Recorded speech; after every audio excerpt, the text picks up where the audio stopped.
following, and he made a video 3 days ago that right now has 8,000 likes. So just like for like a comparison, that's not low engagement. I get like 8,000 likes on one of my Instagram posts in the first 10 minutes, right? Yeah. And I only have double his following. He gets 8,000 likes on an Instagram post in 3 days. So. Dean, I'm just wondering, Joe, because I've been fighting for my life and trying to build my platform. Dean, there's literally a post within 2 days with 30,000 likes. You're being disingenuous. But Joe, how much did 1.4 million yes, followers there is, cost bro. you? Go to my account. But Joe, how much did 1.4 million followers cost you, bud? Oh, no. Oh, you're saying in 4 days, 30,000 likes. Yeah, so I mean that's definitely a lot of likes, right? But like, I don't think you understand social media at all. Just for Dean, you are popping right now. Just for like contrast, I get like 2 years ago, bro. You were not getting more views than me. Just for like contrast, I get like 30,000 likes in, I don't know, like. Because half your followers think you're cute, Dean. Are you saying that I'm an attractive man? No, I'm saying your followers think that. Why do you think my followers think that? I don't know. I've looked at your comment sections. I mean, if you look at my comment section, it's usually like in reference to the video that I created. Like for instance, let's just go through the comment section of my most recent post here that I posted today before I went live.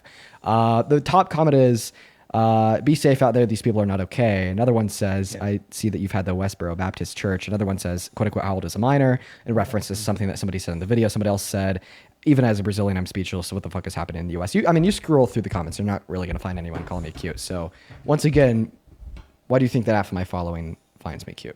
You could be honest if you just think it's because like I'm a conventionally attractive also, man. Dean, That's a fair answer, by the way. Dean, I want you to look me in the eyes and say that you think that I bought social media followers. I want you to look me in the eyes and say that.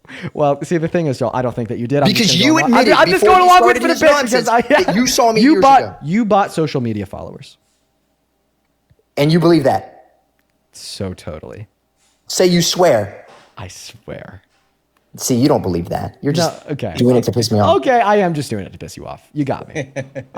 Personally, I don't think that you did. I think that maybe like 3 or 4 years ago, you experienced a massive blow up. You were everywhere because the anti-BLM crowd loved you. You sold the white privilege cards. You made $1 million. Then everyone forgot your name. And now like your notoriety and support has really dissipated over the course of the last couple of years. And that's why you have like millions of followers on platforms that have low engagements. And you go into life not much. I don't get low engagement. It's not because it's not necessarily because you bought your followers. It's just because you fell off.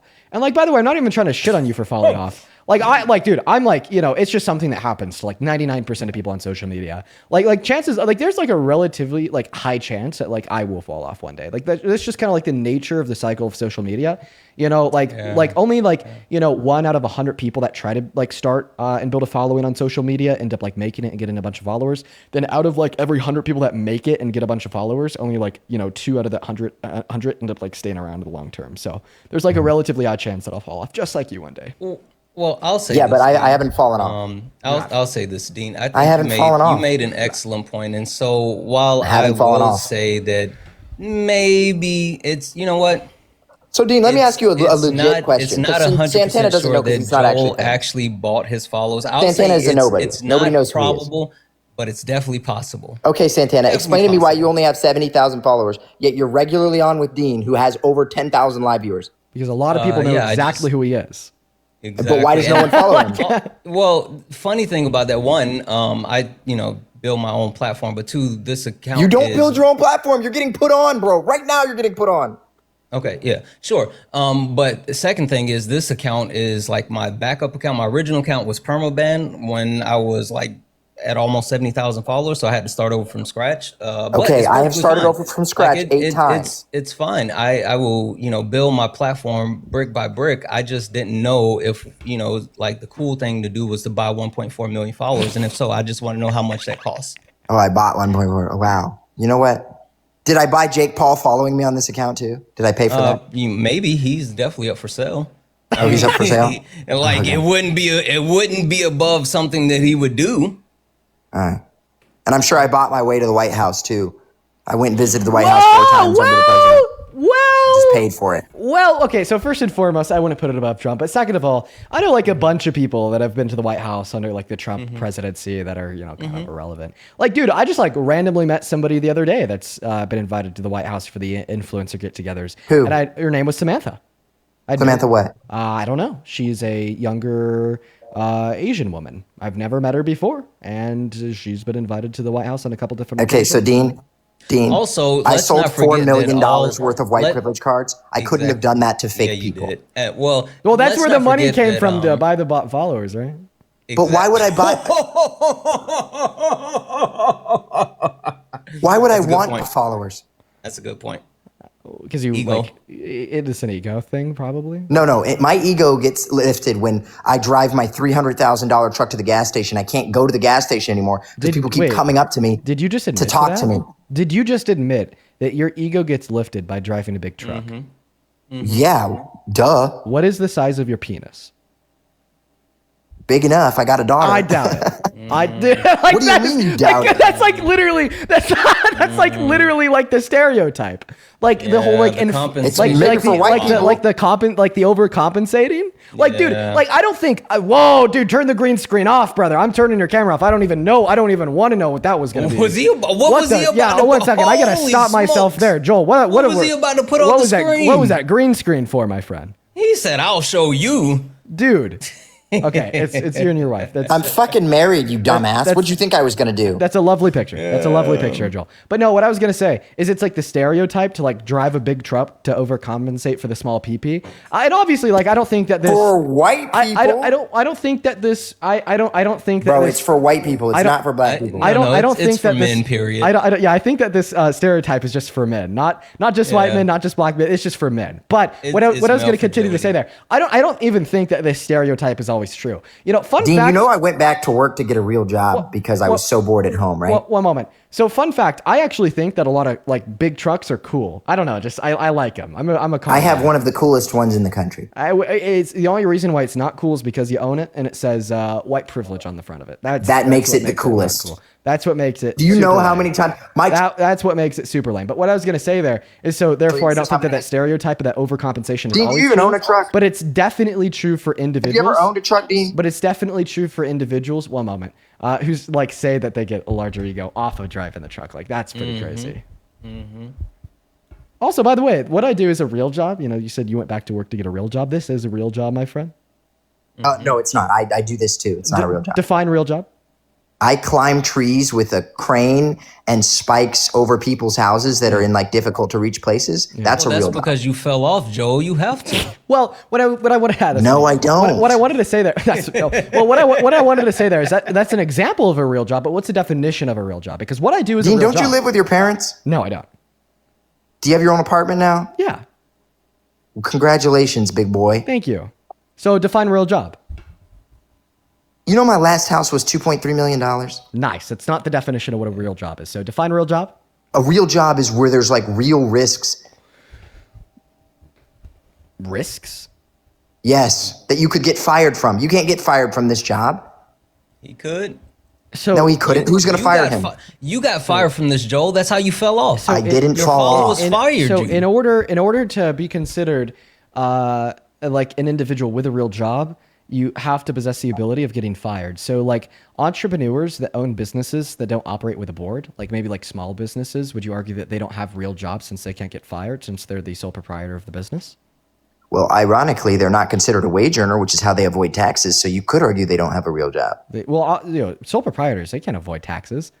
They absolutely can. No, in fact, I'd argue that sole proprietors that operate under like a non S corp would pay higher taxes than individuals under like an S corp because they pay like Social Security and Medicaid tax on 100% of their income compared to if they were to pay themselves a salary.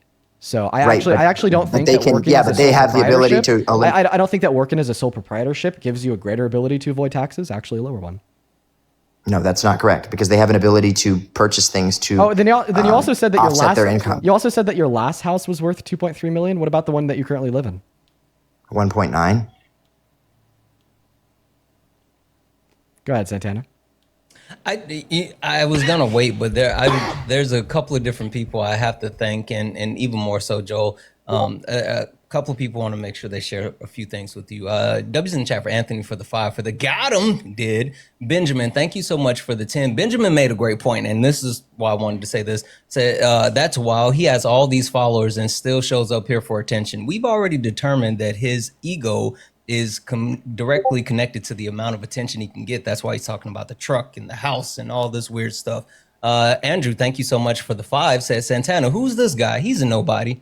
Don't worry about it. Not even that important. Jasmine, thank you for the 15. Santana, you're more of a nobody than me. That's not a dig. Jasmine, thank you so much for the 15. You're awesome. For Moonraven, thank you so much for the 10. Said Dr. Lynette, tell Joel I've never heard of him before tonight. Because you're not a conservative. You're not a conservative on social media. He'll be forgotten by the end of this live. Yes, he's very, very forgettable. Stephanie, thank you so much for the 25. For he fell off. He did. Wait, Santana, since I'm so forgettable, and last how come but you not remember least, me every single Rihanna, time I come back into the live? Thank you so much for the 20. You said, who is this Jelly Bean Joe guy? Happy holidays. Happy holidays as well. Thank you all. I appreciate each and every one of you. Dean, I think you owe me an apology. For what? You know good and well that I have millions of real followers on the internet, and that you just did because it's annoying. What if I said, Dean, that you bought all your followers and that you were funded by the DNC? Well, I'd laugh in your face. I wouldn't be annoyed. I'd just laugh at you. Okay, well, your best buddy. Does that mean that I'm a little bit more? Your best buddy Harry was funded by the DNC. Does that mean that I'm a little bit more secure than you are? Mm-hmm. Well, no, you're not more secure than me. Well, I mean, it sounds so because you sit on the internet begging for money all day. And wait, whoa, begging for money? I don't beg for money. What do yes, you mean? you do. No, I don't. What do you mean by that?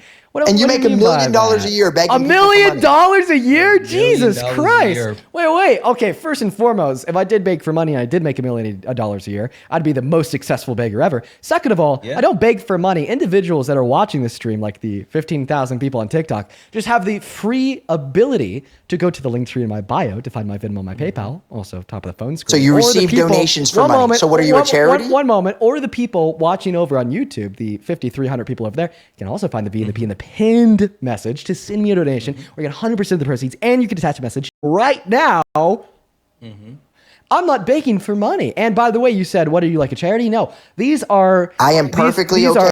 And the Dean Withers LLC for financial security and growth dynamics through structural Which is crazy integrity. considering you are independently wealthy and that your parents were rich before you. And the continued prosperity of the company. Dean, what's this of you on the private jet that somebody just sent me? Oh yeah, I was on the private jet on my way to LA to shop at a bodega. Is that what they call them? And get myself a Louis V belt. So how rich was your dad? I never went on a private jet. It was a fucking meme. Thank you. But actually, it was fake? Speaking of the donos, yes. Jay, so thank you for the $100 over on Venmo. I appreciate you so much for the love. Well, Dean, are your parents rich? I'll repeat to you what I've shared on the internet. So growing up, my father had money. My mother did not. Actually, at multiple points throughout my youth, my mother was homeless, and we would be sleeping in the sunrooms of friends' houses, relying on the local church to eat. And then there's other points, in my youth where, my dad had a higher level of money, a lower level of money. I mean, so he owns his own business. It really crashed with the 08 housing crisis. Then after that, it was pretty bad on both ends, but, he back up to a pretty good point. Orders, please do. Yes, sir. Okay, are you on the move? Or are you running? Hello? Are you in a car? Hello? Sorry, his delay is just too bad, guys. Unfortunately, we're going to have to move on. Moving on to the next guest right now. Hello.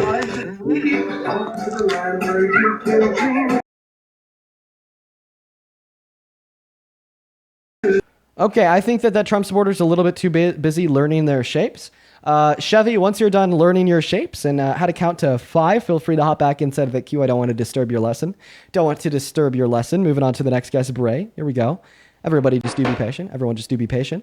As well as Matthew, thank you so much for the $20 over on PayPal. He says, I'm not sure what holiday a lizardkin with fairy blood celebrates, but I hope you had a good one. Oh, Matthew, you remember that. Does anybody else remember like the crazy psychic that came up here and like telling us that we have like lizard and fairy DNA or whatever the fuck? Thank you for the $20, Matthew. And that was quite the fucking stream.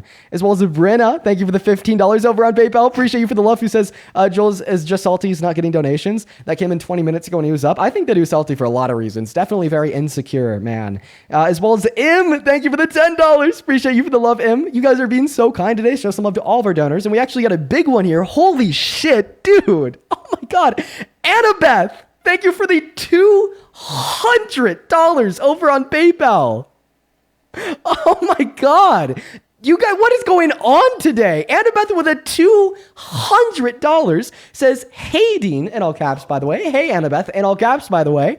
I sent the same to Parker earlier, but I wanted you guys to know how much I respect and appreciate y'all with what you put up with. Remember to take care of yourself as well. Annabeth, that is like literally so kind. I don't deserve a penny of that. Thank you for your love, your generosity, your kindness. From the bottom of my heart, very sincerely. I don't even think saying thank you says enough. So please, for everybody watching, while we hop into this next debate, just take a moment to show some love to Annabeth for the $200 donation down below in those live chats. What's going on, Ragtag? Do you support Trump? Used to. Used to? You don't anymore? Awesome, Ragtag. Moving on to our next guest because we're just still looking for the current Magas. Moving on to Lewis, guys. If we don't get our next Trump supporter up here pretty soon, we are going to go ahead and put the rule overlay on top of the phone screen just so everybody knows what the rules are. Go ahead and let me know down below in that chat if you happen to be an American adult that supports Trump. We'll happily load you up from the chat as well, just because there seems to be a lot of people inside of the queue that are not here to debate. Which, by the way, I love to see. I love to see, right, the outpour of people that are not Trump supporters, something that I don't get to see often because of the nature of what I do on here. But unfortunately, right now, guys, we're just looking for some debates. Bray, what's up? Do you support Trump? Yes, I do. And how old are you, Bray? I'm 18. What year were you born in? 2007. Okay, then Desiree, do you support Trump? Desiree's not here. Bray, the mic is yours, and so is the floor. Tell us why you support like the worst president of your life, and so many reasons why he's so bad too. But I won't overwhelm you. The mic's yours. Go ahead. I support Trump because he is a Christian and he does not support abortion. Bray. I would argue that he's not a Christian. I wouldn't argue against that he doesn't support abortion. Which one do you want to start with? Let's do Christian. Okay. Let me make sure I got my verse here right. James 2:24. That is right. Do you know what James 2:24 in the Bible says? I do not. Okay. James 2:24 in the Bible says, you see that a person is justified by works and not by faith alone. This means that there are necessary works that somebody has to be engaging in order to be considered a Christian. What do you think those works are, Bray? I believe having a relationship with Jesus. And how do you get a relationship with Jesus? Because we know it's not just by faith alone. So what do No, you have it's to do in through- order to have that relationship? Through prayer, through talking with him. Repentance, maybe? I say, yeah, asking for forgiveness. Okay, then Trump's not a Christian because he actually said he's never had to ask God for repentance or to forgive any sin that he's ever done in his whole life. So, But how do you know that in his home he's not asking for forgiveness? because he says that he's not, he's the one that said that he's never asked God for forgiveness for any of his sins ever. Okay. So he's not a Christian. Okay. And certainly, even if he was a Christian, he's not a good one. You know, Jesus says, give to the needy. Trump says, take away from the needy to give to the rich. He literally refused to abide by a court order to feed 16 million American children that were starving. Okay, that's not very Jesus-like. And I could go on like this whole spiel about all the other anti-Christian things he's engaged in. I'm going to save it because I want to talk about your second point, abortion. So you think Okay. that abortion should be legally banned, right? Correct. Is that because of your Christian beliefs? Yes, it's because I'm in Christ. Correct. And what branch of Christianity do you follow? I don't follow a branch. I'm just in Christ. Non-denominational, sola scriptura. You read the Bible and that's just about it. Well, there are some very big issues, some glaring issues that you have to deal with. So your argument is is that abortion should be banned because it's a sin, right? Not because it's a sin, but because I believe that Jesus knows us in the womb as he states in the Bible. So abortion's not a sin? I believe that it's a sin. So then you think it should be banned because it is a sin, since the fact that it's a sin is what makes it morally wrong? Correct. Okay, so then your argument is that abortion should be banned because it's a sin, right? Sure. Okay. Anywhere in the gospel, do we find any clear framework that informs us that maybe some sins are worse than others outside of blasphemy? Or for the most part, do you just believe that all sins are equal in the eyes of God? I believe that they're all equal. So if all sins are equal, and abortion should be banned because that's a sin, that would imply that all sins should be banned, else risk being logically inconsistent. So would you also argue that legally speaking, you shouldn't be able to tell your children that Santa Claus exists, since that is intentionally deceiving them? That's a lie, and lying is a sin. Correct. Did you say correct? I'm sorry, I'm just still processing that. Yes, I said correct. You don't think that Americans should have the legal ability to tell their children that Santa Claus exists? I mean, I believe that everybody is going to sin, but me, whenever I'm going to be a parent, I'm not going to tell my kids about Santa. Okay, but I'm not asking you what you're going to do in the future. I'm asking you what you should have the ability to do in the future, even if you don't do it. Do you think it should be legal to tell your children that Santa Claus exists? No. So people should be like criminally penalized for like celebrating, right, like this traditional Christmas with Santa Claus coming down the chimney, eating the cookies and drinking the milk. Correct. I don't think that you're being honest, because I don't think that anybody thinks that. I don't. But how can you accuse me of that if I'm telling you the truth? Because that's just too crazy. It's way too crazy. But we have other laws, like you believe that people should be able to get abortions, but I could say that you're lying. Let's see if you're going to double down on this, because you seem to be accepting these like crazy absurdities because they're implied by your logic. Because, you know, once again, all sins are equal. You think one sin should be banned, therefore logically you think that all sin should be banned. Do you think that all sin should also yield the same consequence since they're all equal? Like going to hell? No, like on earth. Like after you get arrested for all of these equal sins, you should be equally punished too, right? So a murderer should face the same punishment as one of those parents that told their children that Santa Claus is real? Correct. Now I know you're trolling. No, if it's a law, then it's a law. So you think that child rapists should get the same punishment as parents that celebrate a traditional Christmas with their children? Well, what punishment are you talking about? Jail time. Are we talking about jail time? Just jail time? Then sure.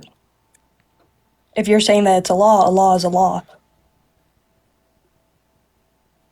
You are a very interesting specimen. I don't think that you're telling the truth.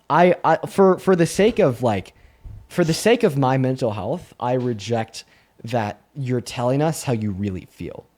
No, I'm telling the truth.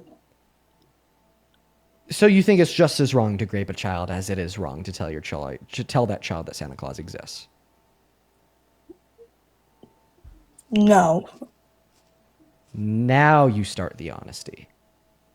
So if it's not just as wrong, why should they get equal punishment? But you said currently, and currently that is not a law. Now, well, your morality doesn't come from the law; it comes from God. Remember, you're a Christian. I'm in Christ, but yeah. Right.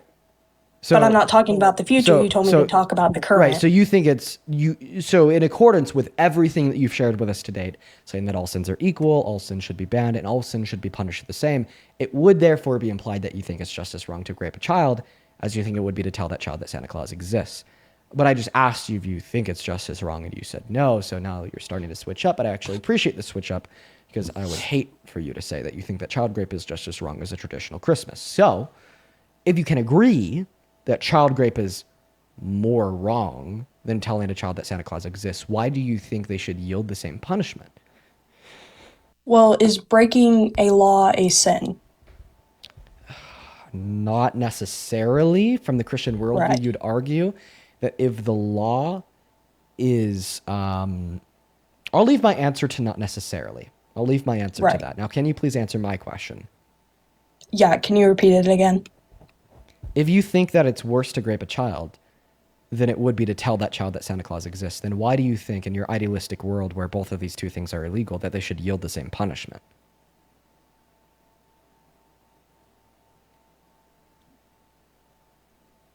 Well, if you're saying that they're spending the same time in jail, then really doesn't matter about the punishment. If they're just both spending the same time in jail, it's the same thing. No, I'm asking you why you think they should spend the same time in jail. That would be the punishment. Well, I'm asking you why you think they should spend the same time in jail. Well, if both are going up against the law in the current time, then I believe that they deserve the same punishment. Why? Why not? Because one thing is worse than the other? I mean, like, that Says who? Isn't that an opinion? says who? Says you. You said that. Correct. Okay, so you asked says who? I said you. Right. Right. Right. Right. Correct. Correct. So then answer the question. If you think that one is worse than the other, then why should they yield the same punishment? Why not? Because one is worse than the other. Just because one is worse than the other doesn't mean that they need a longer punishment. Why not? Why? On what basis do we determine what the punishment Well, I'm should just be for a confused. crime? You want me to answer your question, but you won't answer why. On what basis should we determine the punishment for a crime? Because I would argue that basis should be the severity of the crime. I say that all punishments can be the same. Okay, so then on what basis are you determining what the punishment should be for a crime? What's your For basis? crime? What crime? Well, it doesn't matter what crime because you think it should be the same for all crimes. Correct. Correct. So then why did you ask what crime? Because you're the one who brought it up. And you're the one that said all crimes are equal, so it wouldn't matter which one we'd specify. We could talk in generalizations. Okay. So then on what basis are you using to determine what the punishment should be for breaking the law? Well, I guess it would be decided by our president. I'm asking you what you think should occur. So what do you think the basis should be for determining the punishment for a crime? Like, what should happen? Yeah. Yeah, what basis should we use to determine what should happen? Exactly. Probably jail time. No, that would be what should happen. But I'm asking you, on what basis should we use to determine what should happen? What basis should we use to determine how much jail time somebody should get? That's what I want to know.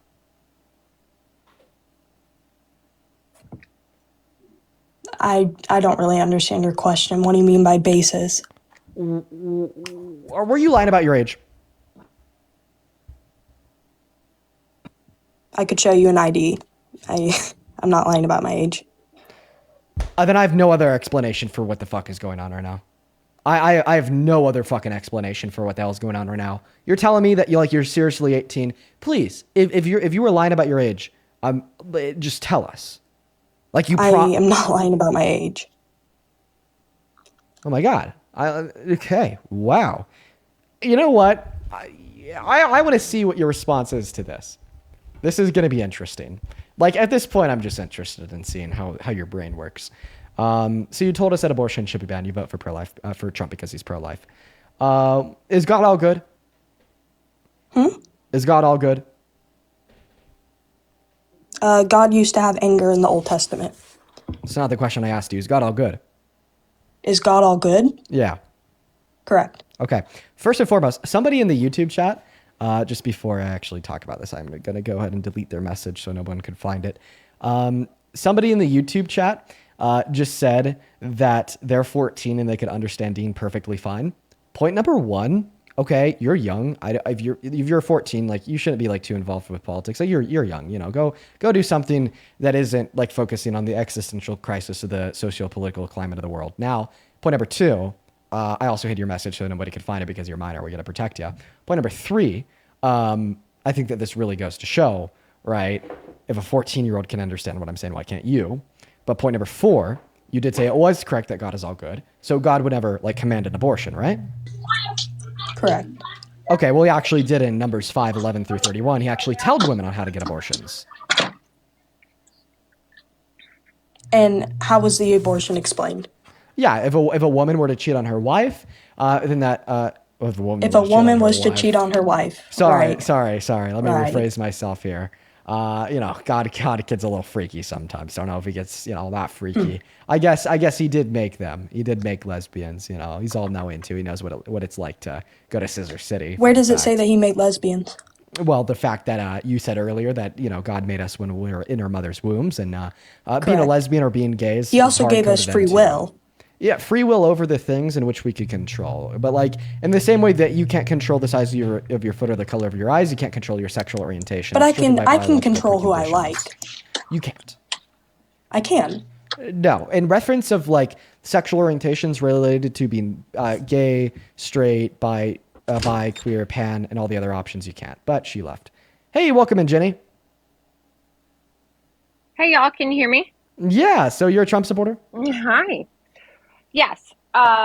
Newly turned because I'm 35 and I'm fully over being broke. Are you 35? Did you live through all this shit that they Wow. did back in the day? Holy, I never thought I would hear that sentence in my life. Newly turned Trump supporter?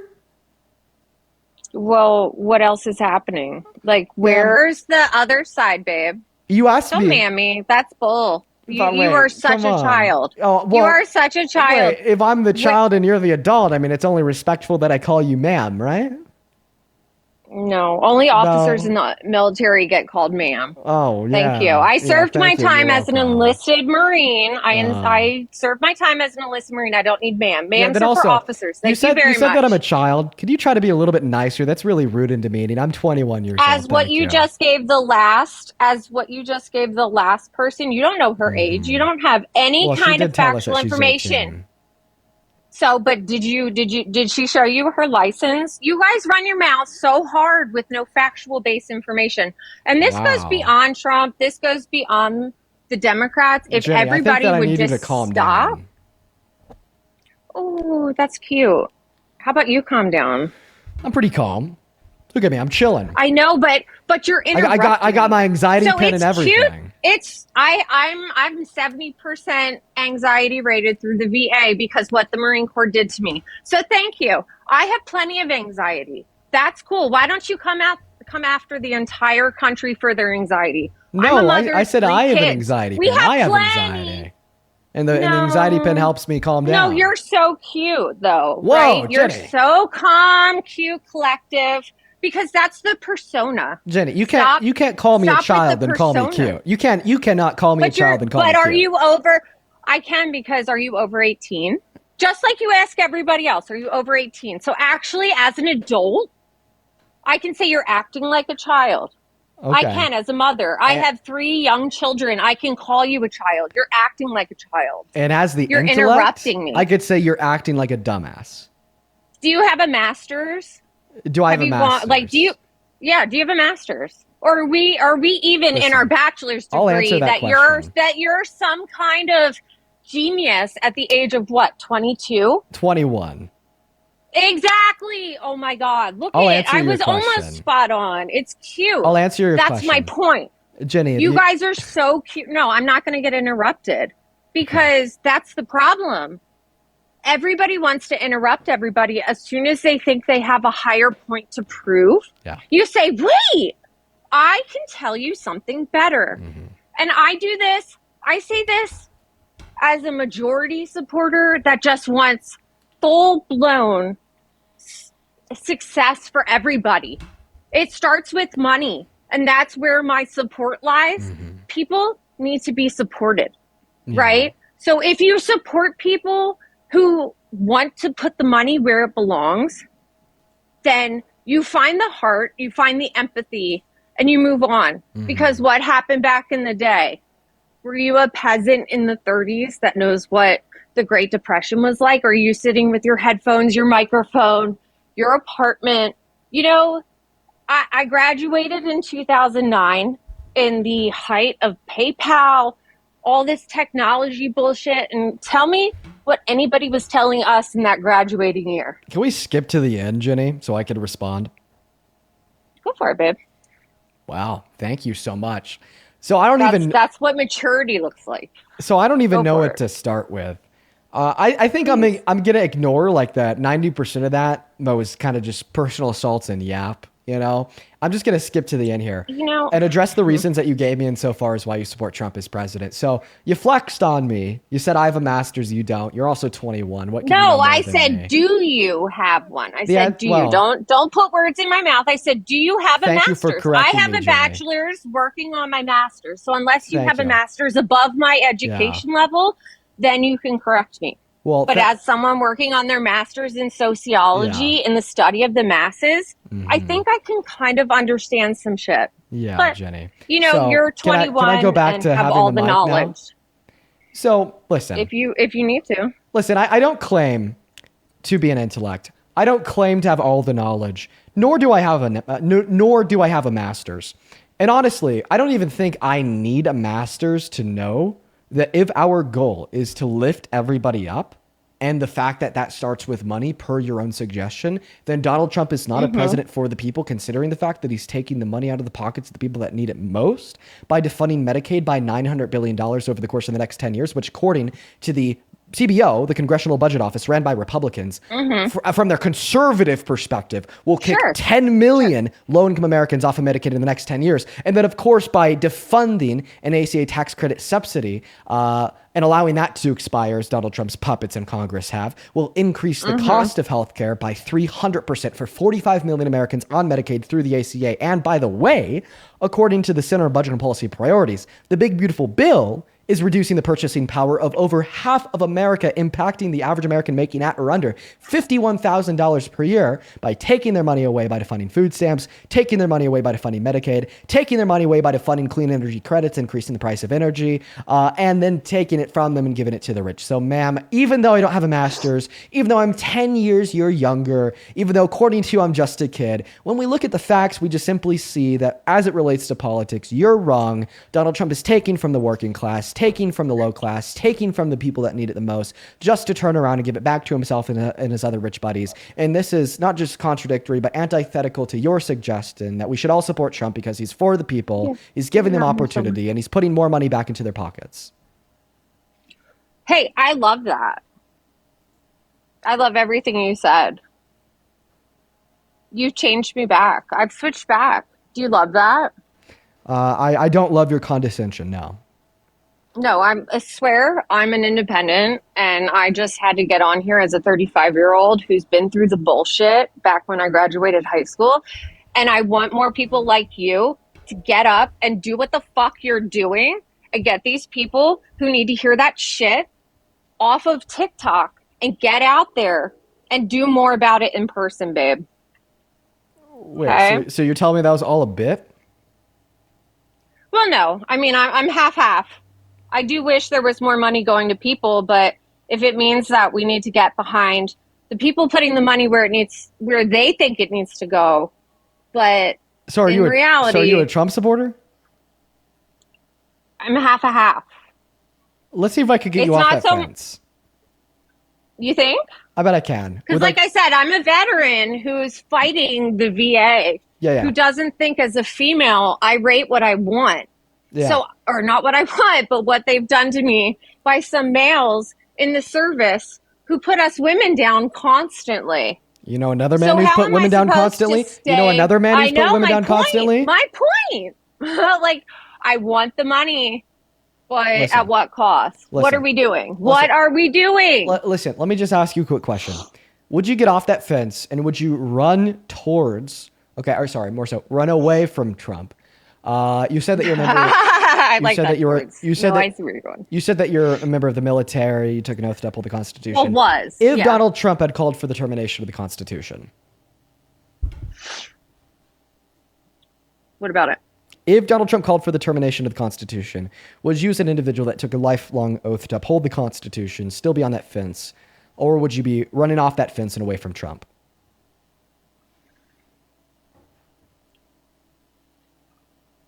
So you'd have to. There's plenty of people who I used to stand up against back in the day that said the flag shouldn't be burned. Right? I used to believe the flag shouldn't be burned. That to me, that's a constitutional insult. Right? Can you answer because my question, the flag please? is America. You're not answering my that's where I'm question, going. please. That's where I'm going. It's how you maneuver into where I'm going with this. Is that Jenny, I'm just gonna be blunt with you. Are you drunk? no, but Okay. that's insulting. My apologies. Thank you. Go ahead. Wow. I mean, I see the chat, and even though I'm 35, doesn't mean I'm a fucking alcoholic. Maybe I'm just high spirited because I have really hard anxiety, and I'm highly, I have to take stuff to help with my anxiety. And I'm okay to talk about that, Listen, but if these insults in the chat, that's the problem. Then I apologize for asking you that question, and I'm gonna go ahead and ask everybody in the chat to chill out with asking her to put her wine down. I'm trying to be here to help the younger generation that's been through this shit. There's many medications. How fucking insulting. There's many medications that people can take for anxiety that can definitely have different impacts on right. I'm a little excited. My bad. I'm excited. It's called being excited because if I wasn't a military, if I wasn't so indebted to the military as a spouse myself, because I still continue to serve the military, imagine being on that line of someone that hey, who pays my husband's bills? Can you please answer the question that I asked you? Well, I don't know which one. Yeah, the question. You helped me, and you helped me a second ago by helping me with the chat, where everybody's an asshole. Okay, I'm just going to ask you the question, Jenny. Please, would you still be on that it's fence, fine. considering maybe possibly supporting Trump, if he were to call for the termination of the Constitution? Because the implication here is, because you served as a Marine and you took an oath to uphold the Constitution, that if he called for its termination, you'd never support him in a million years. So the question is, if he called for the termination of the Constitution, would you still be on that fence, unsure about your support for him, or would you definitely be firm? No, I couldn't be, because I served for the Constitution the same way every other military member has. But ask your National Guard who's stuck up there. Ask me how hard it is to walk away from a contract from the national government. What I'm actually going to tell you instead is that that's something Trump has already done. December of 2022, Trump called for the termination of all rules, regulations, and articles, even those found within the Constitution, because he was so pissed and mad, total baby rager, that he lost the 2020 election. So you said you would firmly never support Trump in a billion years, and you'd be staunchly anti-Trump if Trump called for the termination of the Constitution. He did it 3 years ago, Jenny. So now that you know this, can I trust you to be a firm anti-Trump American, true patriot? As long as every person in the chat tells me they're sorry for being such an asshole. How's that? Oh my God. Does that work? Can we do that? Look at them all. So your patriotism and the oath that you took to uphold the Constitution hinges on a bunch of people on a TikTok live stream placating to your wishes and needs. Really? So, like I said, can I just circle back 2 seconds, and I won't waste your time because I'm done. I'm not going to keep going with you guys because, like I said, I'm 35. I missed the PayPal window, whatever. And, it's really hard to live your life as a 35-year-old with 3 kids and still not succeeding, right? So then maybe you should have voted for Kamala Harris, who wanted to give you a lot of money because of your children. We're talking 35 years ago, though. What about Bush? Wait, you had 3 kids Clinton? When you were born? You said 3 kids. You're 35 years old. And then you said we're talking about 35 years ago. So when you were literally just born, 0 years old, you had 3 children. No, my opinion, my life started 35 years ago. Yeah. Well, hey, see how that works? Jenny. My life. Okay, babe. Listen, I appreciate you for coming up. You have a good rest of your day, Jenny. I'm going to have to go ahead and end the conversation there. Johnny, what's up? Do you support Trump? Kind of. Listen, please, bro. Nah, bro, you're like 4. Get the hell off my live. Moving on to the next guest, guys. Only hop inside of the queue. If you happen to be an American adult that supports Donald J. Trump as president, I would highly appreciate it if you guys would please follow the rules. Moving on to the next guest, Alex. There's a couple people that I do have to thank in the meantime. Rihanna, thank you for the $25 over on Venmo, who says, when will people understand that a degree is not a direct measure of your intelligence? Some people of the smartest people I know are like high school dropouts. No, I absolutely agree, Rihanna. Myself, I'm a fucking college dropout. My GPA in high school is 2.8, so I don't think it's necessary correlation, but there is a positive correlation. It's just not a necessary one. But thank you for the $25, Rihanna. Show some love to Rihanna down below in that chat for the big 25. What's up, Alex? Do you support Trump? Hello? Hey, man. Yep. Hey. Before you do anything, I put this profile picture on because I know you would choose me. But I'm going to talk to you. It's not a you? reasonable person. What? That's not you in Of your course profile that's picture? not me. Do I sound like that man in there? I don't know. You could. All right, I want to have So how old are a you? reasonable debate with you. How old are you? All right? How old are you? I'm 18 years old. I you- can show you anything you want. I'm 18. You know September what? 6th, 007. Sorry, man. I actually got to kick you because I don't want to cause more people to do that. So you're gone. Thank you. Just a couple other people that I do have to thank here. One moment. Hannah, thank you for the $10 over on Venmo. He says, not sure if you touched on the topic yet, but Trump is fully taking all of the credit for reclassifying the green stuff. Oh my God, dude. Didn't the big beautiful bill overturn the federal declassification for CBD? Correct me if I'm wrong. What a crazy move. Thank you for the $10, Hannah. And then Nabil, thank you for the $10 as well. He says she might not be drunk, but her line of logic is making me want to drink. Cheers, babe. Nabil, you're funny as shit. Appreciate you for the 10. That is Nabeal. Show some love to Nabil in that chat. Also, show some love to Emily in that chat for the $20 over on Venmo. Thank you so much, Emily, who says Dean Winnie the Pooh was in the Epstein files. Actually, you're not even joking. I saw that picture. Winnie the Pooh is in the Epstein files. Fuck, my childhood is ruined. Thank you for the $20, Emily. Yep. Then Kayla, thank you for the $5 over on Venmo. One moment. Hope with the $3. Mia with the $5. Allison with the $10. She says, I have a master. Shut the hell up. Dude, Maga out here because, she thought that a degree made you more intelligent. So Allison is outclassed us all. Thank you for the $10. Jenny, thank you for the $10. Who says, I'm 41 years old and this is and this Karen of a Jenny needs to shut the fuck up because she's the one acting like a child. Grow up. Dude, we got Jenny cooking Jenny. Dead ass. Appreciate you for the $10. Then Alexandra, thank you so much for the $40 over on Venmo. Who says, hey, Dean, can one of your admins unblock me from your live? I accidentally got blocked 2 days ago.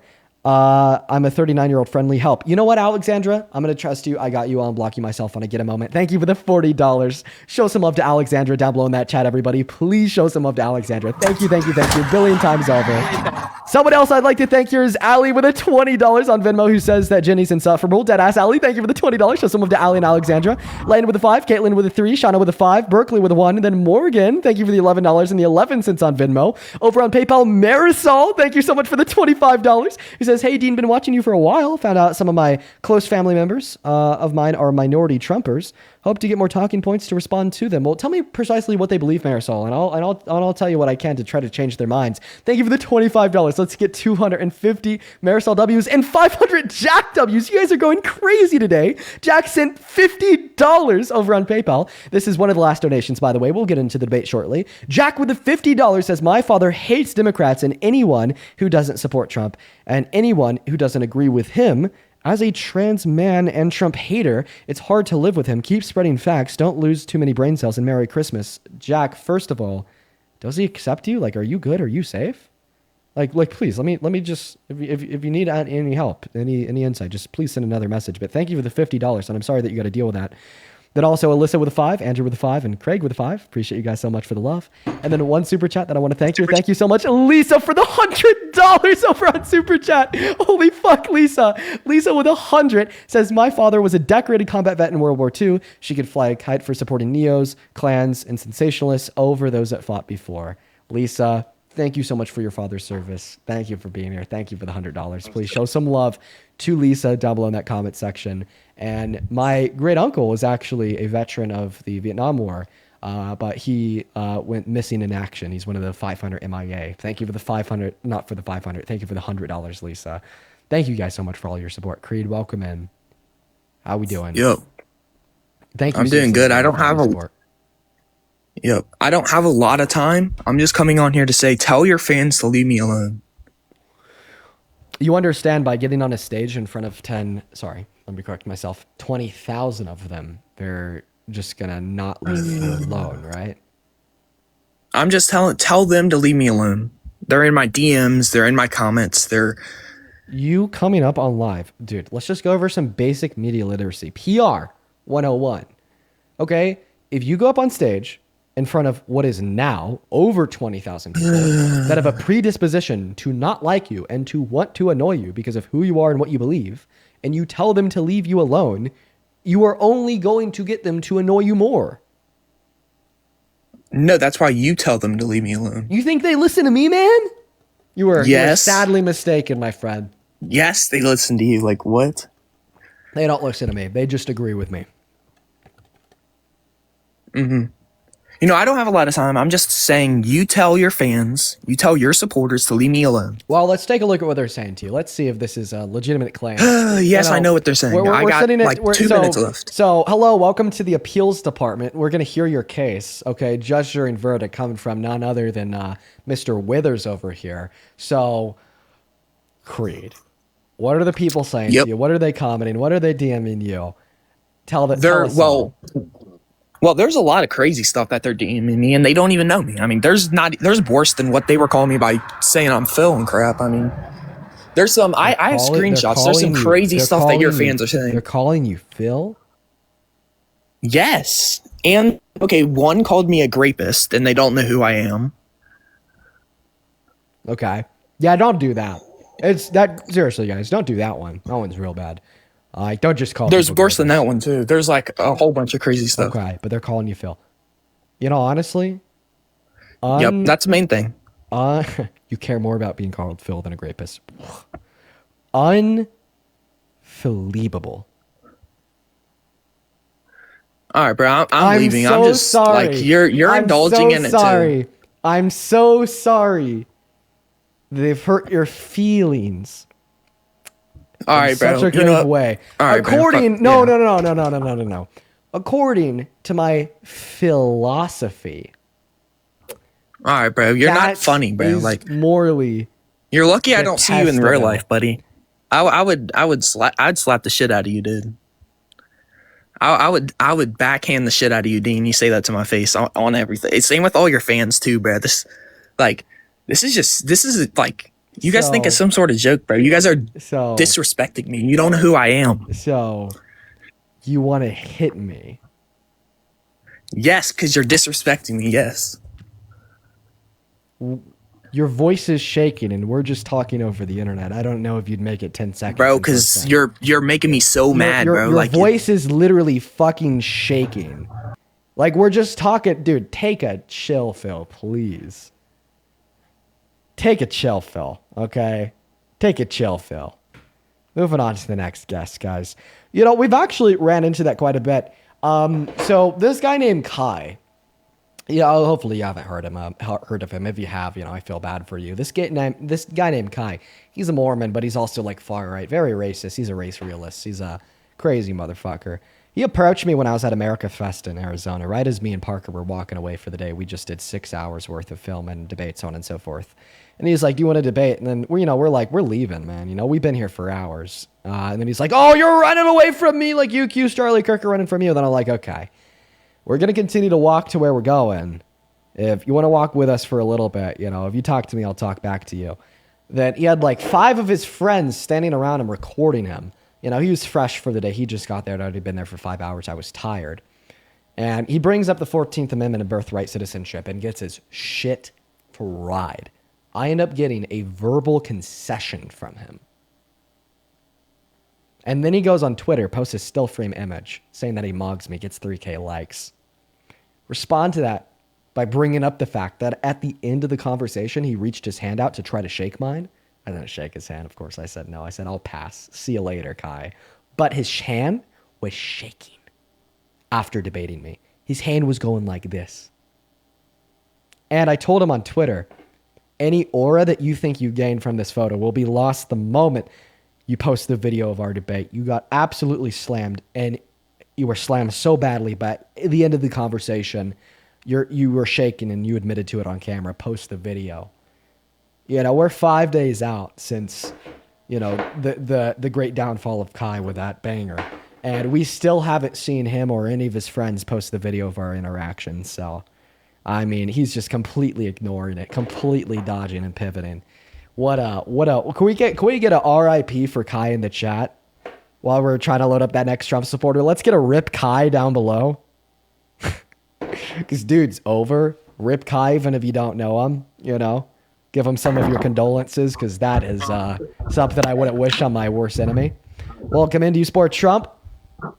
Yes, some points. Yeah. How old are you? How old am I? Yes. Okay. They didn't automatically respond with her age, and it sounded like they're about doing a billion things. I think I heard a microwave, a knock on the door. We're just moving on. I'm a Nazi. I know that you're a Trump supporter. I mean, you definitely are a Trump supporter. A lot of the people on the right are very racist, but you obviously can't slur on TikTok Live, and even if you could, I still want to debate you. Moving on to the next guest here, we got Jamie loading up into the box right now. Only join inside of the queue if you're an American adult that supports Trump. Hello, do you support Trump? Jamie? Hi, yes, I do. And I just want to apologize on behalf of your previous guests, most specifically Jenny, because she was so rude and disrespectful and she demanded an apology from the chat. However, the only person that was owed an apology was you. So I would like to cordially apologize on her behalf. Well, you don't need to apologize on her behalf. Don't worry about it. But no, I do, because she's honestly embarrassing. But I'm 33. My credentials are I was born in 1992. I graduated in 2011, and I had a Furby. A Furby, very nice. Well, I'm going to go and thank just a couple of people here, then we'll hop into the debate. Hannah, thank you so much for the $10 over on Venmo. Wait, I already did thank you, but thank you once again. Then Caroline, thank you for the $10 over on Venmo. Says, we don't obey, we're not MAGA, dead ass. We're not a hive mind. We're not a creature, right? We're individuals with our own experiences and our own values, right? Eric, thank you for the $20 over on Venmo, who says his favorite song is Feel Good Inc. Honestly, that is a good song. You know, gotta love some Gorillaz. But thank you for the $20, Eric. Show some love to Eric down below in that chat. That is ERAC. I do really appreciate you for your new support. Phoebe, thank you for the $5 on Venmo. Says take a chill pill, Phil. Dead ass. Jay, thank you for the $5. Thank you so much for the love. And Jay, I will look for it right now. I think I might have missed it. I'll look for it right now. Then Kira, thank you for the $10. Who says breaking news: DOJ just halted $90 million of congressionally appropriated funding for human traffic survivors. Dude, oh my God. Okay, somebody has to be inside of the Trump administration trying to destroy them from the inside out. Whose decision was it to halt funding for SA survivors while they're actively defying Congress and breaking law by not releasing the Epstein files to protect rapists and PDFs? Whose decision was that? Whose decision? Okay? And obviously, this isn't me like pushing blame off of Trump. I just think, he's just okay to do whatever's like worse for America or whatnot. But I'm more curious, who's the one person responsible and in charge that is smart enough to know, right, that if they do that, then it will lead to like every American with a brain hating them even more. Like, oh, geez, like who made that one? That's insane. Thank you so much for the love. As well as Mitzi, thank you for the $1 on PayPal. Allison, thank you for the $5 on PayPal. Jack, thank you for the $5 on PayPal. And Desiree, thank you so much for the $25 on PayPal. Y'all are going crazy today. Desiree with the 25 says, y'all listening to Dean and wrapping Christmas presents is choice. Merry Christmas, Dean, girlfriend, and Momo. Merry Christmas to yourself as well, Desiree. And no, these streams are great to have on as background noise when you're doing a chore or something tedious like wrapping presents. So I think that's awesome. By the way, Jay, still looking for that dono. Just give me a second here. My BFF, what's your name? Let me just go to check it. Jamie, there we go. Jamie, thank you for your patience. I'm going to go and pass the mic to you. Just, out of curiosity, I first want to hear why you support Trump as president. Honestly, I'm pretty conservative. And to be honest with you, I was a huge fan of Charlie Kirk. And I actually wanted to jump on here for the apologies. Also, yes, I am 33. Thank you so much. God bless. I wanted to ask you two things. One, if you knew what your grandfather did in Vietnam, like if you knew like what, I can't remember what it's called, but the reason I ask is my grandfather was in Vietnam and he's done extensive research on it. So if there's anything that I can send to you on his behalf, I'd be happy to. And then selfishly, I'm just wondering if you're following Candace Owens and if you have anything to say about anything as of late. So the answer to your first question was it was my great uncle.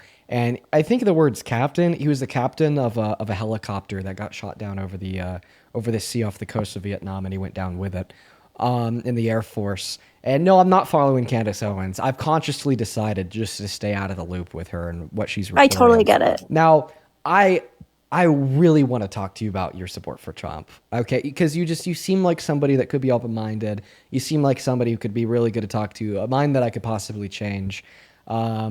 Is there any way that you'd be willing to stay up here just for a short conversation, even if it's super quick, And I'll be kind to you. I'll be kind to you. I'll be super kind. I'm just trying to change your mind. I think I could. I'm open for it. Okay, perfect. So usually when we get people up here, I ask them why they support Trump. They answer, and I tell them, well, maybe why there's some flaws in their reasonings. However, when I come across somebody that I think is more inclinated to be open-minded compared to my typical guests, I take a different route, okay? The route that I've taken with guests similar to yourself and the route that I want to take with you is something that I haven't coined with an official phrase yet, but it's a red line test. Basically, I ask you a question or a series of questions.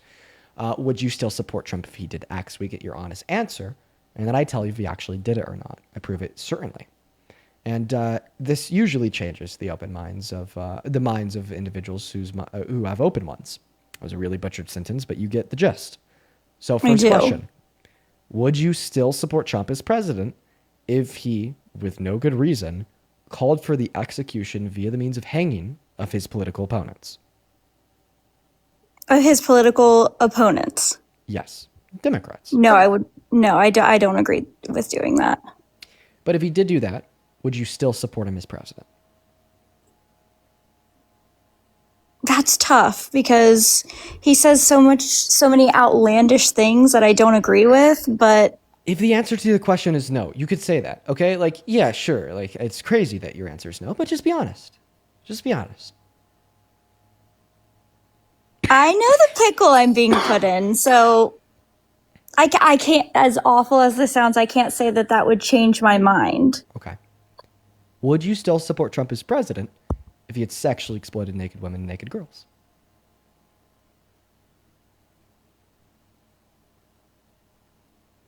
I'm going to be honest with you. Honesty. I might. But, and that's the thing is I know that sounds bad, but to be honest with you, if I had to outweigh other things, I would take that. So is that but I would be embarrassed. But I'd be embarrassed. Yes, I would still support him. Okay. But just know, like, I'm absolutely mortified saying that out loud. Do you mind if I ask you why? Honestly, and this is going to make me sound bad, but I truly feel like Trump, in the sense of business and running the country as a business, I think that he's the best candidate for that. Okay. All right. I'm gonna. But listen, there's a reason with your view here. There's a reason why I always watch all of your debates, is because I'm very interested in what you have to say. Yeah. So right now, it seems like I'd be able to change your mind easier if I could convince you that he was bad for the economy, compared to convincing you that he's sexually exploited women and girls or called for the death of his political opponents. One thing I'd like to clarify here is that you should really care more about sexual violence, especially when it's being perpetuated by the most powerful man in the world. Predators should never have power over their prey. The office of the presidency is a position of public service, not self-service. When you give a sexual predator the office of the presidency, you're giving that predator power over their prey, and you're giving that predator a position that they just simply cannot fulfill because they do not care about other people. You can't not care about other people. You can't be apathetic while serving in a position that inherently is supposed to be for the betterment of other people. But I want to address your business point. Let's talk about that. So, why do you think Donald Trump is good for the economy? I don't want to know. I'm out because I already know that you're gonna trump everything. Ironically, trump everything I say. I already know. So if you know that I would be able to give you compelling reason that you're wrong, then why don't you change your mind?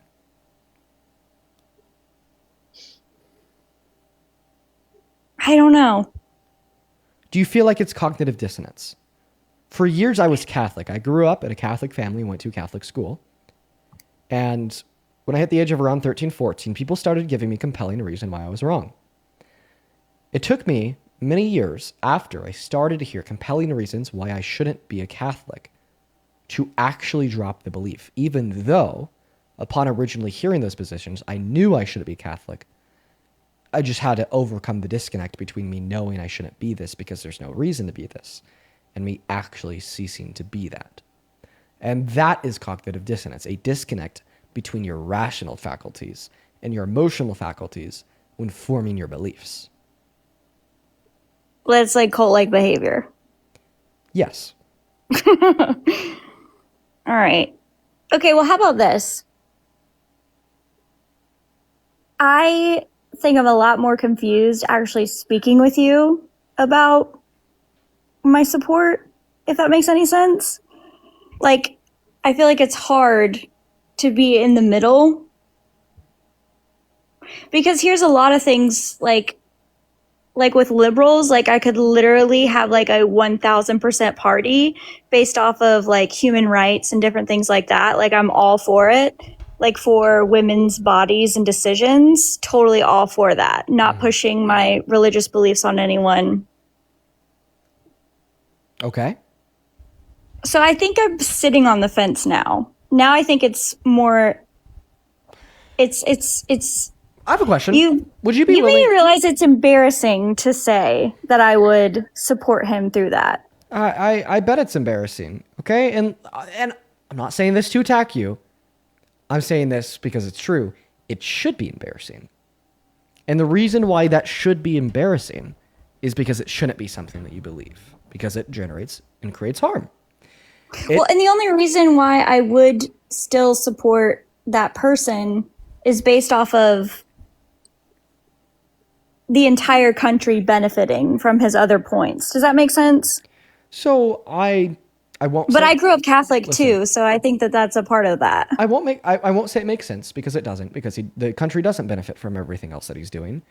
But I will say I can understand the argument that you're making. I just completely disagree with it. Now, maybe it's worth trying to convince you that he's not really benefiting the country.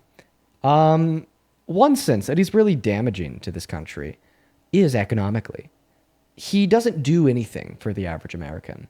He only does things that benefit the top 1%. The big beautiful Now bill. that I agree with. I have not seen him do anything economically as of yet. The only thing that he's done that I agree with, that I know that the entire chat's going to blow me up for, is immigration.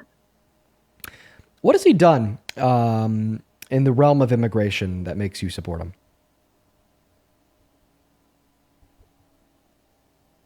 What do you mean? Like, what specifically has he done? Yeah, is it like the rhetoric? Is it just like him saying that he wants to close border in this immigration crisis? Or is it him like actually doing the deportations and having a super like, final get him out wall of inevitability built up around this idea? Like, what is it? So specifically, it's deporting people. And the reason why is because where I live and the life that I have with my family and the business that we're in, just like in 2008, for example, like construction development, it is directly affected by contractors who are uninsured. And whether they're illegal immigrants or not, people are working on people's houses, building them, fixing them without permits, without insurance and things like that. And not only is it hurting businesses who actually pay for the insurance, who actually pay to be licensed. I'm so sorry. I just got a text. It was a really important text. I'm going to tell this to you right after. But could you just please repeat yourself?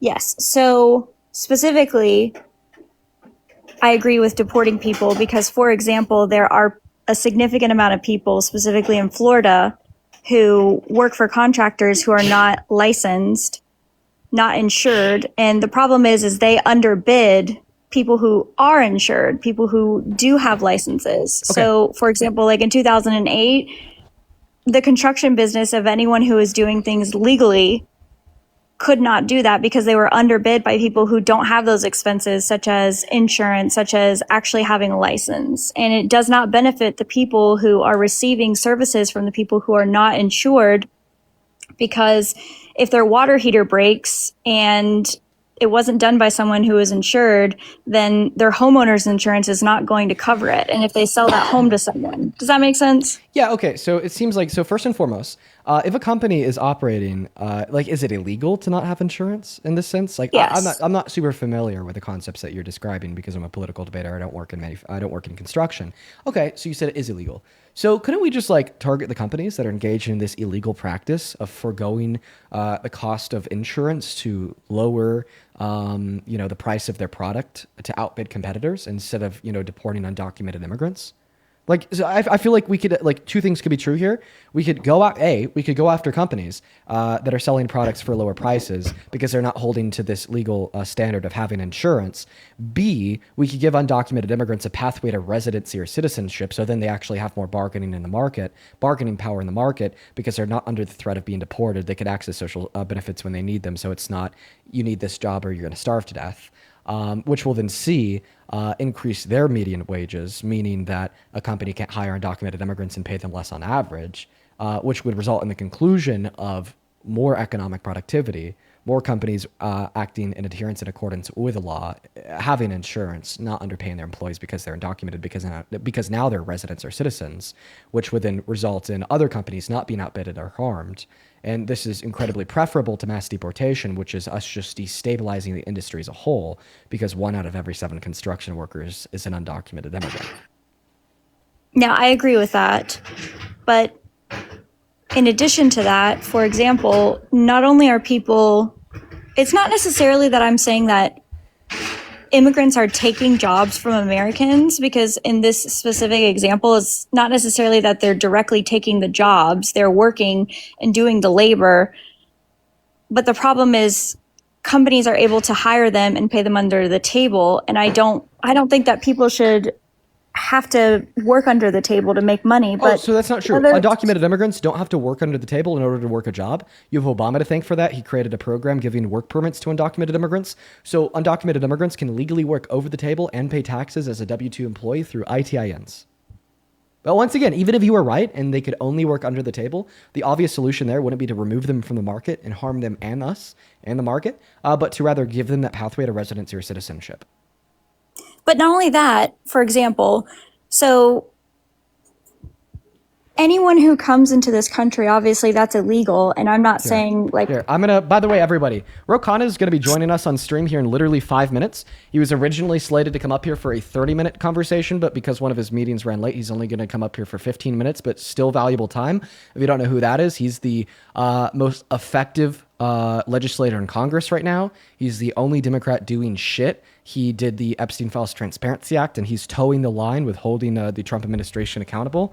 And I can't even believe that we're getting him on the stream. I mean, I'm like over here like, wow, what the fuck? This is awesome. But I because he's coming on in 5 minutes, I do need to go use the restroom real quick. So I have Parker up here just for a second. I'll let myself out. Thank you so much. Actually, if you wouldn't mind just going over that last point with Parker here for like 30 seconds while I use the restroom, I'd really appreciate it. If you want to leave, no worries. But I did bring Parker up so he could just kind of like finish out this conversation like super duper quickly while I'm using the restroom. If that's something you're open to. No, the chat's over me. I'm out. Okay. All right. Parker, how you doing? I'm doing pretty good. I can just talk to the chat for 30 seconds and just inform them that you're going to be gone. Okay. All right. I'll be right back, everyone. All right, everyone. Hey, everyone. What's up? Good to see everyone. No one leave. I will ban you if you leave. Okay. You'll be banned. I promise you. I will. I'll know. I have a crystal ball right here. It's going to tell me if any single person leaves this live stream. So don't do it, okay? Stay right here. He always gets back pretty quick. I swear. He always does. But how have the debates been today, everyone? Let me know in the comment section. How the debates been today. For me, they were pretty unhinged. I got banned on my main account because someone was spreading misinformation. You know, it's interesting. We got Phil. Oh, God. Good? I actually see a decent amount of people saying good. Wow. It went well for Dean, but it didn't go well for me. Yesterday, I had like the most insufferable guest ever. Emily, by the way, think of the $10 on Venmo. Extra scary today. They were pretty scary on my live stream. Wild. A lot of them wild. That makes sense. I think I started off with Joel. Yeah, that was for a while too. Oh, he's already back. Look at that. Hey, Dean, you didn't even lose a single person. Actually, you gained 100 people. And everyone, you guys are going to love staying here because the content's going to be really good. Dean's literally putting on a nicer shirt just so that he can look nicer for the live stream in 3 minutes. Like literally in 3 minutes here, you guys are going to see something really cool. Dean, we can't hear you. I'm not going to lie. This would look better without the shirt underneath. I'm going to be right back if you don't mind covering me for another 30 seconds. I got you. Another 30 seconds. He's got a change shirt, everyone. Don't leave, everyone. 2 minutes and Rokana will be here, okay? This is going to be an insane cool live. Okay, there's lots of incentive to stay, okay? Don't leave, okay? For the love of Parker. For the love of Parker, please. I'm dying. Well, I am worse. Actually, everyone tap that screen, actually. Let's do that while he's gone, everyone. Literally, like, tap that screen. Oh, he's back. Let's try to get to 3 million likes, everyone. Oh. You have it muted still. You're doing great, man. Thank you. We didn't lose too much. Well, in 2 minutes, there's a lot of stuff coming, so I think everyone's just excited as well. You're great at this. I gotta say, man. I could hear you from across the room through the headset, literally begging people not to leave because of the nature of the TikTok algorithm, where the moment I walk away for like a second, or there's like 5 seconds when I'm not talking, like about 1 billion people leave. So I appreciate it. Well, don't worry. I just appreciate it, man. Have a fun time. 1 minute here, and Rokana will be on. Well, I appreciate you so much for coming up, Parker. Thank you so much, man. Peace out, man. Have a good stream. Thank you. Yo, show some love to Parker down below for holding the fort while I was away putting on this nice polo.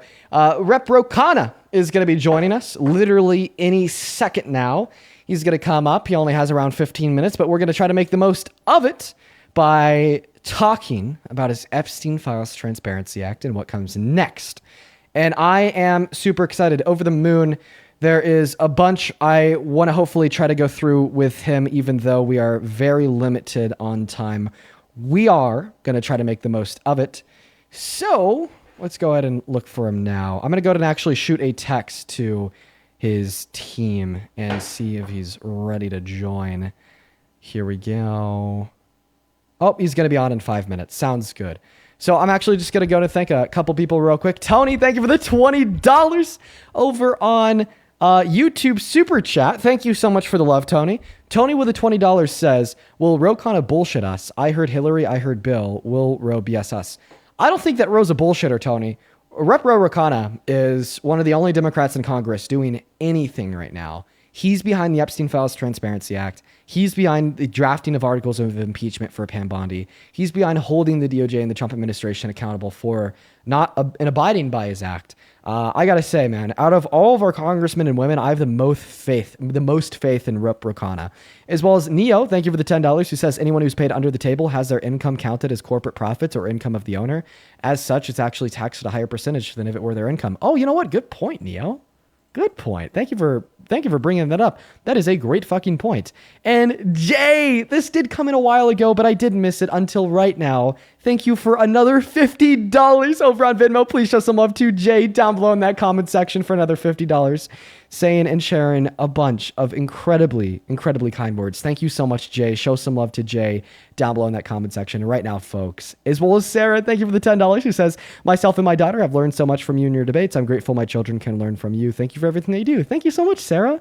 Then F, thank you for the $10 over on YouTube, who says, hey, Dean, I saw your video on YouTube, on the street with Trump supporters, and you handled it well. Thank you. Yeah, those are always very, very interesting.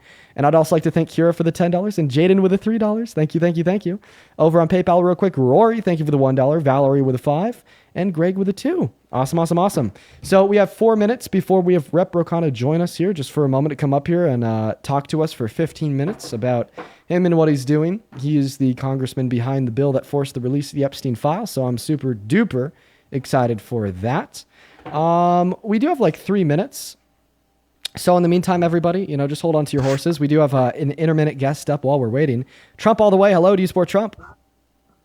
Fuck you, bitch. Yeah, definitely a Trump supporter. Just one of the ones with the smaller brains, dude. We have like a big issue with very small brain Trump supporters. Hey, Coral, thank you for the $20 on Super Chat, who says, so excited, Rokana is so authentic.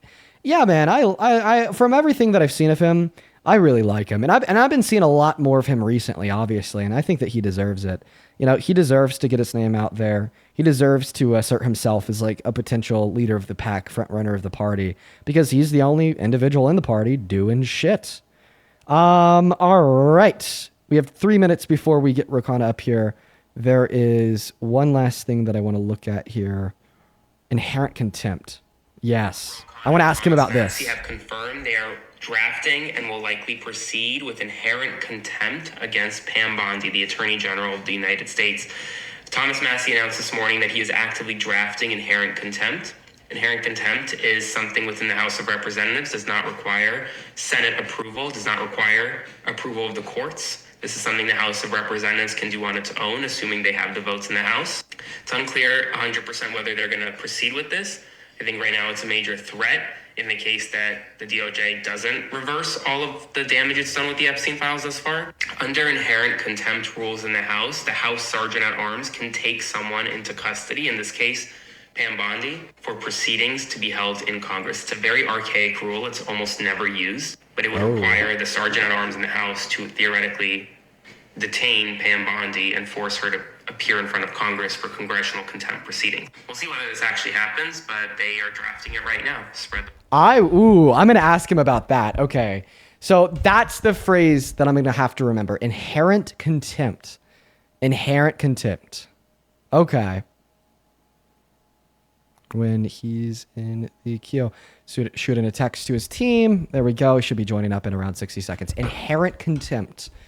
All right. By the way, right now, I actually want to do something cool. What are your guys' questions? Okay, if you had to ask a question to the one motherfucker in Congress right now doing something about the Trump administration, forcing him to release the Epstein files, Trump obviously doesn't in response, and what comes next from him continuing to try to hold the DOJ and Trump accountable? Okay, what would you ask this man? Okay, what would you ask him? Because right now he is one of the most politically influential people in America. I understand that you may not know his name. You know, he's not like a household name of a legislator. Not a lot of people know his name, right? That's obviously changing now, but that doesn't change the fact, right, that he's one of the most politically influenced people in Congress right now because he's the one behind the release of the Epstein files. What questions would you guys ask him? I mean, we have 14,000 people in here and no one is commenting. We have 14,000 people. No one is commenting. So, come on. Why no consequences? Yeah, that's a pretty good one. Emma. To the 4 people in the chat. There we go. There now the people come. Donut Simp says, I'm listening. Yeah, well, I appreciate you for listening. Elliot just dropped some eagles. Miley says hi. Lauren says hi. Welcome in. Susanna, Jesus loves you. Hope you're doing good. Y'all are all listening, cooking away. Hell yeah. Hell yeah. And by the way, specifically questions about the Epstein files. About, you know, that policy, that agenda, that action.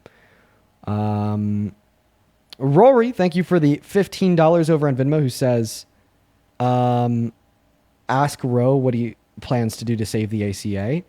If I could squeeze in time for that, I'd love to ask him that. But like the first order of business, with like the limited time that I have with Ro, is going to be talking about the Epstein Files Transparency Act. But that's a good question. I wish that congressmen and women were asked that more. Lena, thank you so much for the $100 over on YouTube Super Chat, who says, have you seen the case file on the DOJ website where Virginia G's friend calls out Trump and Bill Clinton? Hillary's mentioned too. Look up Burning River Brigade on social media. I'll look that up, Lena's. Thank you so much. Thank you for the $100 and for the message. Yo, show some love to Lena down below. Thank you. Thank you so much, Lena. Thank you. Thank you. Thank you. So Lily in the chat says, why no consequences? Okay. All right. Yeah. Let's kind of talk about, like, express the fact that I and many others just don't really think that there's many consequences. Like, what are the options here? How do we hold them accountable while hiding so much in the files? Well, I mean, I think that's a question that Ro can speculate on just as much as, you know, me and you, all right? Because it's Trump and his DOJ that redacted the files, and it's me, you, and Ro who's pissed about it. Someone else in the chat says, does it stop with Bondi? Ooh, that's a good question. Sharon, thank you. Thank you, thank you, thank you.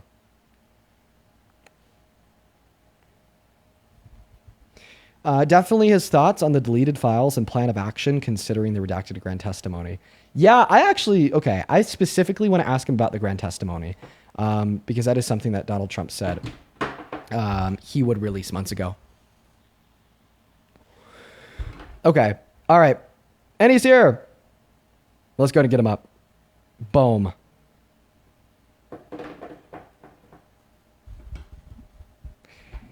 Hello. Hello. Hi. Well, Representative Rokana, it's a pleasure to meet you, man. And thank you so much for sharing some of your time with us here tonight. Thank you for doing this. Yeah. Well, welcome in. I'm very grateful to have you on here. I was just telling the stream about this.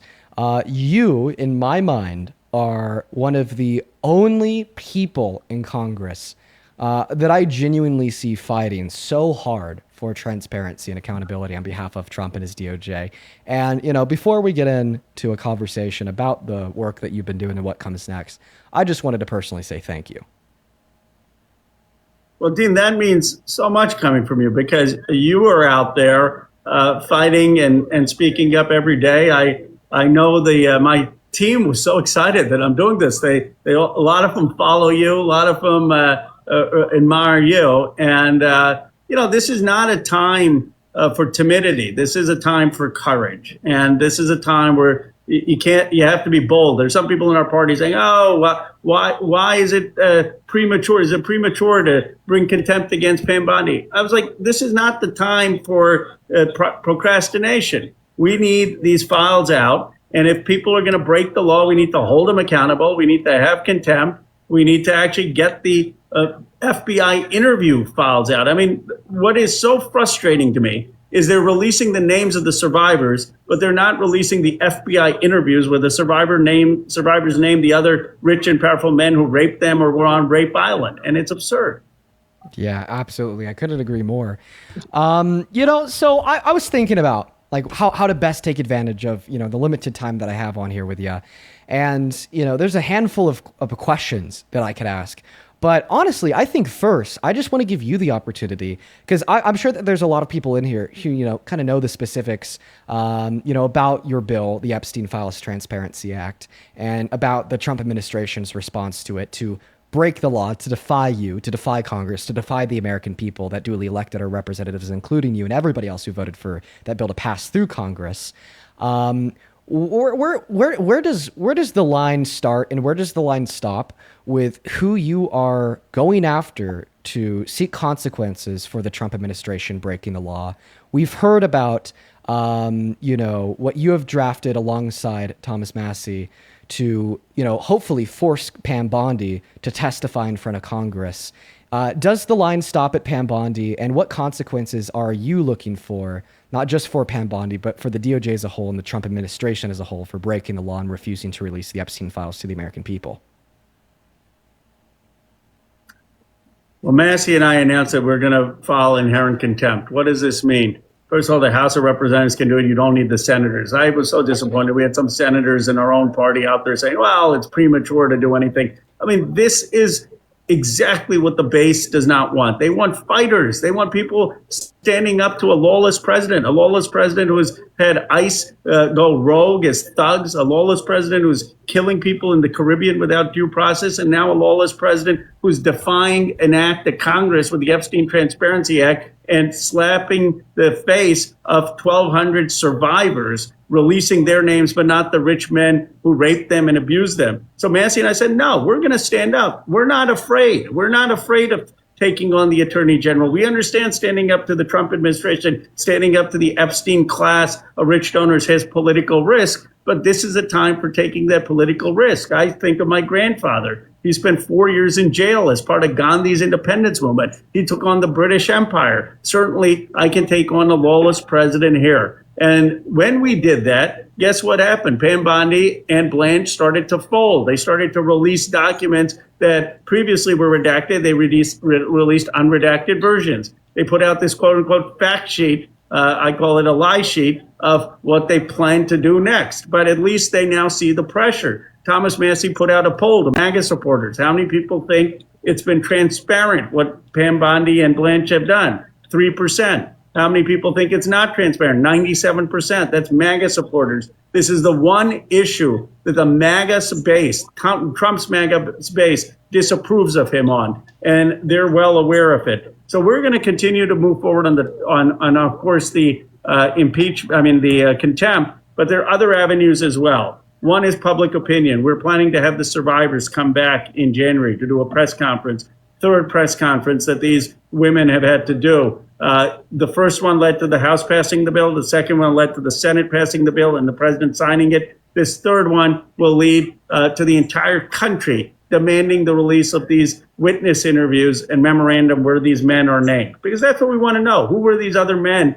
who abused these women as girls and got away with it? And then we also have legal action going into those federal courts and saying you ordered the release of these files. The Justice Department is not complying with the law. And finally, there can be criminal prosecution recommended. Now, Pam Bondi is not going to prosecute herself, but a future Democratic administration could. Awesome. So my next question was going to be, what do you have to say to many Americans, and including to an extent myself, that have seen this quote unquote wall of inevitability built up around the Trump administration, not just in this occurrence, but historically as well, surrounding inability to deflect from prosecution on January 6th, surrounding inability to be held civilly liable for the sexual abuse of Eugene Carroll, then convicted of 34 felonies and then still reelected for a second term. What would you have to say to Americans that ultimately think that this is just going to be another data point on a track history of forgoing accountability and serving in the disinterests of the American people, breaking the law once again, refusing to release the Epstein files, and inevitably a year from now they're still nowhere to be seen, but no one's talking about them? What would you have to say to Americans that are more skeptical and may think that? But I think that you just answered that question great, going over all the available legal avenues of just the things that you can do. I feel like that builds confidence. That's what I'm curious about. That's what I want to know, and I'm sure many others.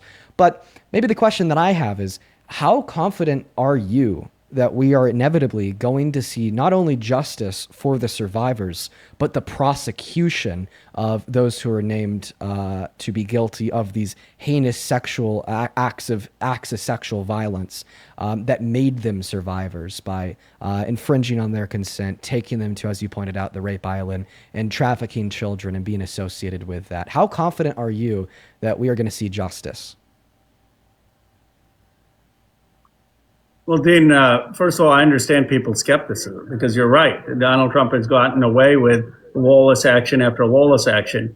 And in too many cases, our party has not been willing to stand up with boldness to him. We've said, oh, we're contemplating, we're deliberating, it's premature. We needed to take decisive action in standing up to him. Some have, but not enough have shown that clear conviction of challenging his lawlessness. But here's why I'm more confident that we're going to get the right result here. First, this is the first time that MAGA supporters themselves and Republicans are standing up to Trump. In all the other cases, you had Democrats speaking out. Now you've got Thomas Massey, Marjorie Taylor Greene, Nancy Mace, Tucker Carlson, a lot of Republican influencers who are speaking out and saying, Donald Trump, you're betraying your fundamental promise. You've become part of the swamp you railed against. You're protecting the rich and powerful men who raped our girls, who you said you were going to expose. This was the core promise of MAGA, and you're betraying it. So this is hurting him with his own base.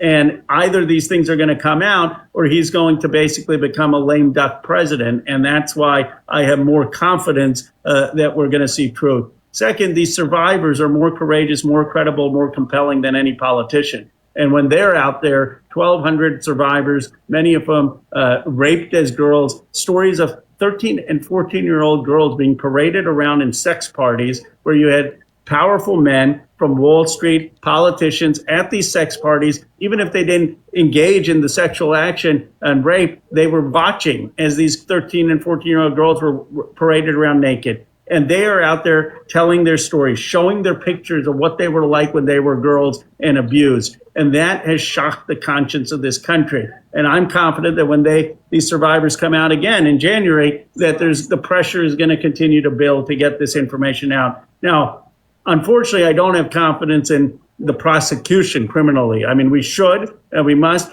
but there has not been prosecution for 2 decades. There were 60 counts, and 58 of them never saw the light of day. Only 2 counts were there, and we're decades removed from this abuse. So this has been a systematic failure, not just a Trump failure. This has been a nation failure of justice for these survivors. And I started at this intellectually, but I've become passionate about it because I've met these survivors. And it's awful. Our country just let down a lot of young girls in this country. But I do believe we have a chance for some prosecution, and at the very least, we shouldn't have buildings named after these men. They shouldn't be in positions of power, which they still are. They shouldn't have scholarships named after them. They shouldn't be on corporate boards. And at least we can get a public accountability, and that's really what the survivors want.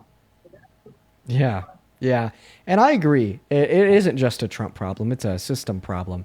Because if it was just a Trump problem, then, we wouldn't see RAIN.org, their great foundation, and a great group of advocates against sexual violence and for helping survivors report that only 2% of rapists ever see full consequences in the eyes of the law for what they did. So it is a systematic problem that we need to change. And I really think that you hit the head on the nail at the end of what you just said there, saying at the very least, we shouldn't be putting men like this in positions of power. Predators should never have power and control over their prey. And I'd even add on to that, when we do put them in those positions of power and we don't fight back against them once they are, that is only ensuring that we are further and further away, not from the endpoint, but from the starting line to a battle to fight for systemic change to ensure that these abusers are held accountable, not just publicly, but in the eyes of the law and the court of justice as well. So 110%, I couldn't agree with you more. And maybe just a general last question here. Nothing too specific. I mean, depending on how much time I have with you, if you need to head out, I understand you're a very busy man. We have a few more minutes. Yeah, Cool, a few more minutes. What is something that you want, the American people to know? Right now, there's 20,000 people watching this stream that are politically active, that are involved, paying attention, and love hearing from you because you are the one on the front lines in that position of power, serving in our Congress, fighting the Trump administration head on.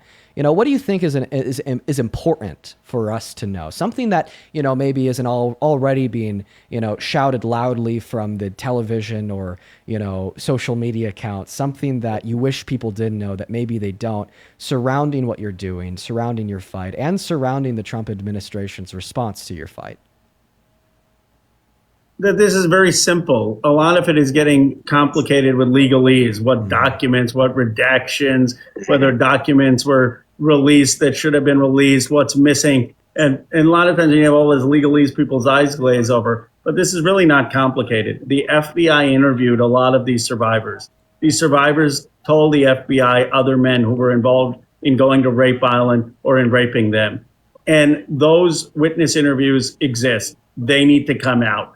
There are emails that Jeffrey Epstein wrote on his computer that the government took. Those emails mention other men that either trafficked in women or showed up to this island. Those emails need to come out. That's the crux of it. And with 20,000 active folks, Massey and I have issued this contempt order that I've been putting on X and tagging Pam Bondi that, they need to release these things. If folks can engage on social media, with that tweet where I tagged Pam Bondi to say, look, we expect these witness interviews to come out. We expect the emails to come out. We want justice for survivors. If people can express that this is not going away just because we have Christmas and a holiday break, that this is something that the American people are passionate about. And if you can do that on whether it's TikTok or Instagram or X, just having an activism really matters. You may not see it, but it does. It's ultimately what's allowed us to get this far because people like you have cared. And I think this matters for the survivors first and foremost, but it also matters in a deeper sense. There is a group of elite people in this country, billionaires, people who get to play by one set of rules, who shafted and abandoned working class folks like these girls who were raped or abused. A lot of them came from working class families, and they've rigged the rules. And as a result, we've had wealth pile up in districts like mine, $18 trillion in Silicon Valley, and a lot of people around this country who don't have health care, who don't have child care, can't afford it, can't afford college or trade school, are scraping to get by, have lost hope in the American dream. the system isn't working. We need to hold the Epstein class accountable. We can't have elite impunity, and we need to have a new economic system. I call it new economic patriotism that actually is going to put working and middle class folks first to have a shot at the American dream. Medicare for all, $10 a day childcare, tax the billionaires, a living wage, free public college, free trade schools. We need a real vision in this country for people who have been shafted, and stop having a politics catering to this elite group of people. And I really want to work towards building that movement. And folks on this call, maybe you have 15,000 people. That's what it takes to build that kind of movement. Cool. I love it. I love hearing this all from you, because the thing is, you're not only right leading the pack in my mind in the Democrats in Congress right now because of your works on the Epstein Files Transparency Act, but also everything else too. I mean, it is so refreshing to hear, one of our representatives, speaking for, the little guy, the working class, the low-income Americans, Medicaid for all. I mean, I was about to say shit. I probably shouldn't do that. I'm talking to a duly elected representative. That's very unprofessional. You can give it first. It's totally fine. But shit. I mean, I feel like the last time I heard somebody speak on universal health care was maybe when I was 10 years old and Bernie was getting kicked out of the Democratic primary. So it's just very refreshing. But I think, I have one more question here. I think this is my last one. Yeah. And I'm very interested in your response. Maybe I'm asking this question because of personal curiosity. I'm sure other individuals share it too. We've already went over it. You're leading the pack. The Epstein Files Transparency Act is yours. You're holding this administration accountable, and you're working for the American people. You're working your ass off, by the way. I mean, you were elected for a reason, and you know that reason. You act on that every single day that you serve us. Now, it's great. I just love it what you do. I've told you that a billion times. But the question is, thank you. From your perspective, having all of the insight and knowledge that you do, working in D.C., not just being in close proximity to the other congressmen and women, but also to the Oval, to the White House, to the DOJ, seeing and working with these people on a daily basis, why do you think Donald Trump doesn't want the files released? Why do you think he broke the law? Why is he doing small batches? Why was 90% of the contents of the first batch redacted? Why was every syllable of every word of every line and every paper of every document associated with Jeffrey Epstein's grand jury testimony redacted when it wasn't even 3 months ago that Trump went on Truth Social and directed his AG Pam Bondi to release those files? Why is he doing this? What's your best guess? They're more concerned about protecting the rapists and men who abuse these survivors than the survivors themselves. There are people who are close to Trump, who he knew in New York City, who are likely in these files. I can't tell you the names because the survivors have, and survivors' lawyers have hinted at them. But what I do know, having talked to the survivors and survivors' lawyers, is there are people who are in his orbit, and he's protecting them. He does not want them to be embarrassed, and there is embarrassing information in these files. That is why they're doing it, and they're not even hiding it. I mean, Blanche and Pam Bondi basically said they don't want to embarrass high-profile politicians or high-profile business leaders if there's not sufficient evidence, in their view, to corroborate these statements. But the law required them to release all of this because we believe the survivors, and we believe the Justice Department never took it seriously. So, you're either on the side of these rich and powerful men who got away with something heinous, or you're on the side of the survivors. But I'll tell you, having seen this and been deep into this, it was disgusting. It is disgusting our country allowed this to happen. It's one of the greatest scandals in a modern American history. And we've got to get rid of the Epstein class in this country. Yeah, absolutely. Well, Representative Rokana, thank you so much for sharing some of your time, not only with me, but everyone that's currently watching from home. I've talked to a handful of people. Keep at it. I'm honored. I'm honored. You matter. Oh, go ahead. I love what you're doing. I love the movement you're building. Thank you. Seriously, from the bottom of my heart, thank you for being such an active citizen. And thank you to folks on, right before the Christmas holidays at this time of night to be on this, listening and caring. Thank you for being citizens and caring. That's what's going to change this country. Absolutely, man. Well, thank you for coming up, and I hope you have a good rest of your evening. Take care. Take care. All right, guys, that was Representative Rokana. Loved hearing from him. I mean, wow, let's just take a moment to kind of go through that because I thought that was great. I mean, I think that we really learned a lot there. First and foremost, something that I wasn't even paying mind to, not giving any of my attention, was what he shared when I asked him what should we be paying attention to more. The testimony of some of the survivors that named names to the FBI in interviews and emails. Surrounding, who was on that rape island, who was abusing them, and how we specifically need to have access to that testimony of the survivors. I think that's great. I think that that's something that we should all be focusing more on. And I think that this is so important, you guys. Like, there's a reason why Rokana came up here. All right. I mean, I know that he said that, he likes what I do and he's a big fan, but ultimately, that's not the only reason why he opted up here. The reason why he opted up here is to bring more social awareness to these issues, to get you guys to fight, to get you guys to scream louder than ever, to direct our Congress, our DOJ, and our president to do what we want. Okay, that is the only reason why his bill passed. If you guys weren't screaming loud on social media, in person, pushing back against Trump and his administration, that bill would have been dead on the floor of the House. But because of y'all, because of us, Americans, including the millions of people that aren't watching this stream and don't even know who I am, that's how many people, so many people here, right? That's why that bill passed through Congress, with the exception of one Republican congressman in House, all unanimous. So that was great. That was great. And then one other thing there, at the end, I asked him why he doesn't think Trump is releasing them because of people in Trump's close orbit. On my mind, it's not just people in Trump's orbit. It's him. It's himself, right? And you could look at this from, a liberal or a conservative point of view, not on the political spectrum, but, how incriminating does it get in the files for himself?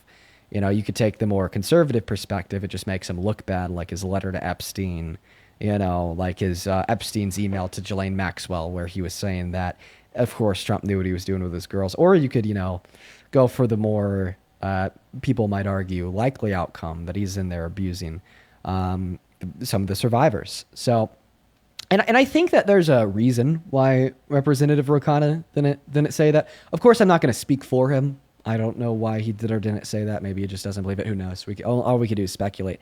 But speculating, I would argue, it's to try to get more Republicans in Congress on board with what he's doing, because ultimately he is going to need some of their support because the Dems are a minority, and we've seen people like Nancy Mace and MTG speak up and advocate in support of his policy and what he's doing, not because they think that the president could be implicated, but rather because they think that there's a bunch of Democrats that are implicated. Right. So if he comes out here and firmly says the president's implicated, right, that could possibly lose him some steam working with the Republicans in Congress, which he has to do if he wants to achieve the goal of inevitably, genuinely seeing accountability. So, I don't think that was, a super bad move of him, because what we want here is a material result of accountability and consequence for breaking the law. And the only way that we're going to get that before the midterms is if the Republicans work with the Democrats. So I'm not even that mad. We're going to get back to the debates. I thought that was great. Let me know how you guys felt about that down below in the comment section. I thought that was awesome. Go ahead and hop inside of the guest requests over on TikTok if you happen to be an American adult that supports Trump as president. We'll get you loaded up in here. We'll have a good conversation. Next guest is loading up as we speak. And by the way, we have around another 40 minutes on stream. All right. Oh, yes. What is up? Do you support Trump? Hello? Hey, do you support Trump? Yes. No. No, you don't? Awesome, man. Well, we are just looking for Trump supporters, so I hope they have a good rest of your day. Moving on to the next guest. Only hop in that queue if you're MAGA. I'd really appreciate it if you'd only hop in that queue if you're MAGA. Thank you. We have a couple of people to thank here as well over on Venmo, PayPal, and YouTube Super Chat. Thank you for the $10 over on Venmo, who says, I had chills. I love his passion. From one Indian to another, I couldn't be any prouder. Let's see here. Thank you, Mr. Akana and Dean. Thank you for all that you do. Well, thank you so much, R. Dude, I loved hearing that guy. He's great. He's great, man. I hope that he's able to, really, really work his way up into being a party leader. I think he is, you know, the next generation of the party leaders, or at least I hope he is. Welcome in. Do you support Trump? Yo, what's good, bro? Is that a yes? Yes, I do. And why do you support the worst president of your life? Because he's just the best, dude. I don't know. Okay, he's just the best, dude. I don't know. How many continents are there? 7. Surprised you can name that. But hey, Creed. Tell your fans to get out of my DMs, please. Last time you came up here, you literally said that you were gonna assault me. Okay, just like I just want to put this one out there. If you want people to leave, listen. Yes, because Phil, you're disrespecting me. Pipe down. If you want, by the way, you can't even say that on TikTok. That's why I had to kick you last time. So if you want to stay up longer than 10 seconds, don't like violate, you know, their violent policies, behavior guidelines, or whatever the fuck. But anyways, Creed, all right?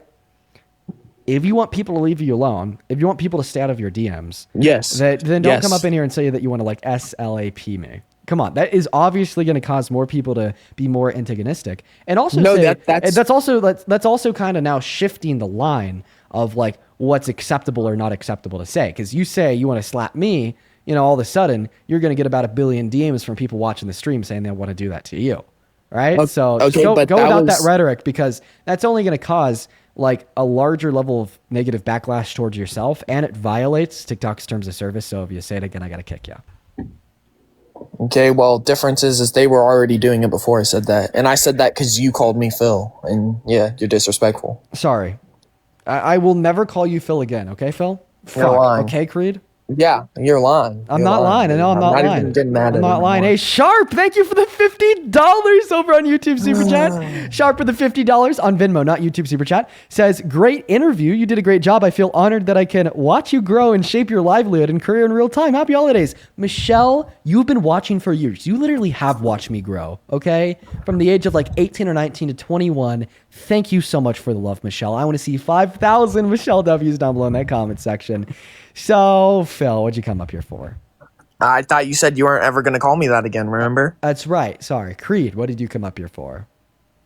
Tell your... Dude, like, all of your fans are in my DMs, bro. Please. Okay, check this out. Stop DMing him. What do you want me to do now? What's next? Thank you. I mean, you control them. They're brainwashed. They love you. What's next? They're in love with you. I control them? What? You think I control them? Troll who? Your fans? Control. Oh, yeah, you can control them. They'll do whatever you say. I could prove you wrong in less than 20 seconds. Are you ready? Okay, prove me wrong. Come on. Hey, guys, stop calling him Phil in the chat. Okay, now they're not. Obviously, they're not going to do it so that it does. Like, my point doesn't get proven. Exactly. I mean, so yeah, your point got proven wrong. Exactly my point. No. My point isn't gonna. They're doing it more because you said not to do that. Exactly. They're doing the opposite of what I said, and you're arguing that I control them. So I'm not right. No, they're purpose. Yes, wait, but they're doing the opposite of what you said. No, they're doing that because. Yo, Joe, thank you for the $10 over on Venmo. Who says, "Does Phil like Philly cheesesteaks? Does he like the Philly ones from Philly?" Answer the question, Phil. Do you like Philly cheesesteaks? I'm not answering none of your questions. Do you? Do you like Philly cheesesteaks? I do. Dude, I swear your fans are so obsessed with me, bro. I like Philly cheesesteaks. Yo, Anthony, thank you for the $10 on PayPal's and for the Philly Goose 3. Appreciate you for that love, Anthony. Not funny. You know, listen, if you stop supporting Trump, we'll stop calling you Phil. How about that? You'll stop calling me Phil if I stop supporting Trump. Yeah. Actually, you just have to actually stop supporting Trump. Can't be like a LARP or anything. Okay, but I'm not gonna support Kamala Harris. Camilla? Oh, you know what? That dream of not wanting you to be called by a name that's not yours was just thrown out the goddamn window. What is her name? Camilla. Yeah. Are you kidding me? Her name is Kamala. Kamala. Okay, yes, Kamala. Apologize to her for calling her a name that's not hers. Say, I'm not gonna say it 'cause I know Kamala. I would, but I'm not going to say that because I know you're going to say after I say that. Okay, so nobody, everyone, I want you to continue to call him Phil.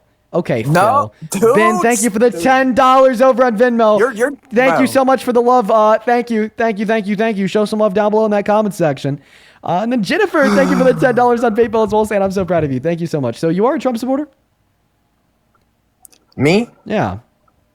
Over Kamala Harris, yes. Yeah, what's the worst thing Kamala Harris has ever done? Racist.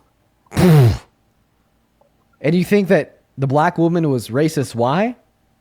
Oh wait, is she black or is she African? Is she what? She had like 10 Did different you races. about to say is she black or African American? No, I was not about to you say about that. said that. I was not You about about to said say that. You cut yourself No, off. I did not You were say about to that. say is she I was- black I was- or is she African American? I was not about to say that. Then what were you gonna say after? What were you gonna say? She was like, she was like 4 different. She was like Asian. She was like, I don't know, whatever else Yeah. she was. So what other races do you think she's claimed to be? Tell us.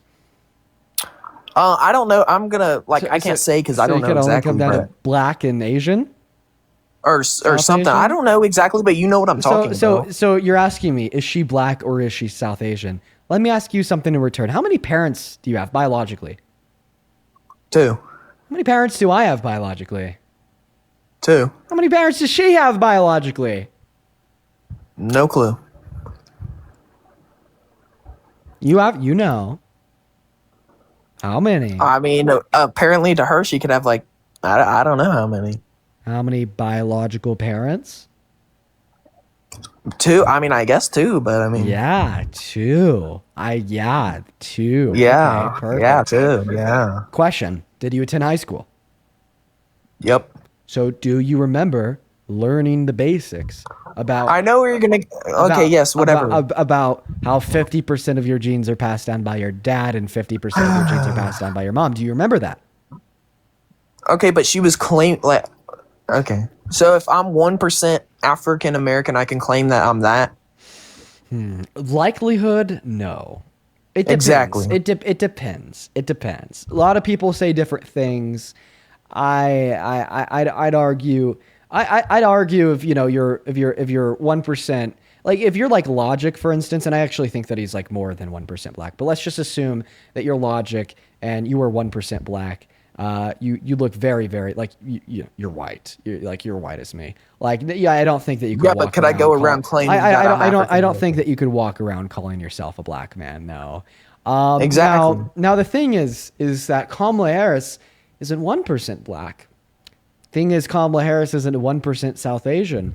She's actually 50% black and 50% South Asian because her dad is 100% black and her mother is 100% South Asian. Wasn't there a third one that she was claiming to be? No. Or was that just it? That's it. She's black and South Asian. Okay, well, another thing, I'm not even gonna, whatever. So can you tell me the issue with being biracial? Or are you saying that there's an issue with being biracial because you don't understand rudimentary science and how genes work? Well, I didn't know her dad was 100% and her mom was 100%. Either way, Okay. to the other thing. Yes, the because other I thought she thing? was like, yeah, and she was. Wait, were you about to say that she's like 1% black? No, not that. I thought she was like 1% Asian, and she was saying she was or whatever she was saying. And what led you to that conclusion? She don't look Asian to me. She don't look Asian, so you're saying that she doesn't have an Asian phenotype. What is the Asian phenotype? No clue. So then how would you know if somebody were to have the Asian phenotype? By looking at them. By looking at, but I thought you just said you don't know what phenotypical traits are typical that of Asian individuals. There's many different phenotypical traits typical of like various different Asian individuals. I'd argue that there's not like one set phenotype that is always true of Asian people. I actually think that that's like crazy to assume. Okay. What do you want me to say? Okay, I guess. Yeah, say that you're sorry and say that you concede Nope. and that you were wrong. I'm not listening to anything you say because I know you're going to say after I listen to anything you say. What am I I going know to say? you. Good boy. Well, I guess I wasn't. I haven't even thought about that. But now that you give me the idea, it's actually not bad. Kaya, thank you for the $10 over on Venmo. He says, do you think that Phil's from Philadelphia? Phil, are you from Philadelphia? Not fun. Dude, why do you Thank you for the automatically $10 go to fee. reading Ben, thank you for the $5 over on Venmo. He Dude, says, I all bet right, tell them to stop commenting that. That's not Look at your chat. Look at the top comment. Tell You them to literally stop. said that you wanted to slap me. I don't care if the chat spams Phildo. It's funny as fuck. Deal with it. That's you not snowflake. funny. Deal That with is it, you not snowflake. funny. Suck it up. Pull yourself You're a up by your snowflake. bootstraps. You fucking snowflake. Oh my god, weak man. Look at what they're. Ben, thank you for the $10 over on Venmo. Who says this conversation is really starting to feel awkward? I know a little bit. Thank you for the Not $10. funny. Ben. That is By not Axelot, thank you for funny. the $5 saying that Phil needs a chill bill. Nicholas with a $20 who says I'm actually controlled by Phil, not Dean, because I have to donate when he gets on. Yo, thank you for making me $20, Phil. Show some love to Nicholas down below in that chat, as well as Keely. Thank you so much for the $15 who said I just told my fiance while listening to you talk to the congressman. Quote unquote, I know he never thought by 21 he'd be where he is now. Yeah, no, absolutely not, Keely. Thank you for your kind words and the $15. And then Megan, thank you for the $10 over on Venmo. Says wonderful interview. Thank you, Megan. And then thank you so much, Benjamin, for another 10. Who says you didn't ask if the congressman could be blocked by a filibuster. Oh, that one's good, Benjamin. Phil, what are your thoughts? That is not good. Phil, My name's not Phil. Your name is Phil. Your name is Phil. Deal with it, Phil. All right, am I hurting your feelings, Phil? The only Phil I know. Take a chill, Phil. So stop hurting your feelings, Phil. Come on, Phil. I'm not even. You think I'm gonna get angry? I'm not getting angry. Phil. Quite frankly. Anyway, good boy, Phil, for not getting angry. Good boy for not getting angry. Good boy. Stop! Dude, oh, bad boy.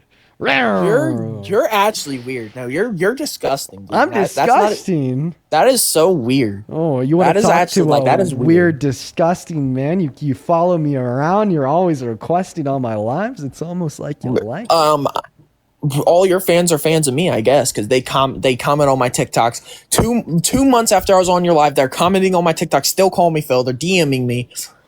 Yeah, I mean, it's crazy. Yeah, and hey, I'm gonna look you in the eyes when I say this, and I want you to answer my question. Yep. And what are you gonna do about it? I mean, I guess they'll see what I'll do about it. You're not gonna do jack shit. I guess. Yeah. The only. Yeah. So sit down. I guess. So Okay. sit down. I'm not. How am I? You don't even know if I'm standing up to sit down anyway, so I don't know what you're talking about. Okay. So yes. I was asking you why you're not a big fan of Kamala Harris. Then you said it's because she's black and Asian. And then I was not what I said. Now you're putting words in my mouth. What did you say, Phil? I said because she was Dean, black and Asian. Like, that's not what I said. I thought she was like 1% Asian and was pretending to be Asian. So she was pretending to be Asian. Well, That's I mean, what I thought. She's not That's what I pretending to thought. be Asian. But why do you like Trump then? I mean, he's a predator that pretends to be a good president. I mean, I feel like that's a little worse, no? Pretends to be a good president. Yeah. Pretends to fight for the people, but then fucks them over behind their backs. Yeah. He does not. Phil Dow. Why do you think Trump is good Dean, for the average you are, American? dude, you are so oh my gosh, dude. Oh, I'm so lucky. Dean. I'm so Dean. lucky. I'm so lucky. Yeah. What? Yeah, Dean. I'm so lucky. What? Anyway, so yeah, and Kamala, that's how you say her name, right? Yeah, Kamala. That's how you say her name. She was allowing kids to like. Thing I like about Trump is he banned the trans thing with kids or whatever. The trans thing with kids. What? Yeah, What's where the they can't trans get thing? The hormone shots or whatever. No, that's actually not even true. He didn't ban it.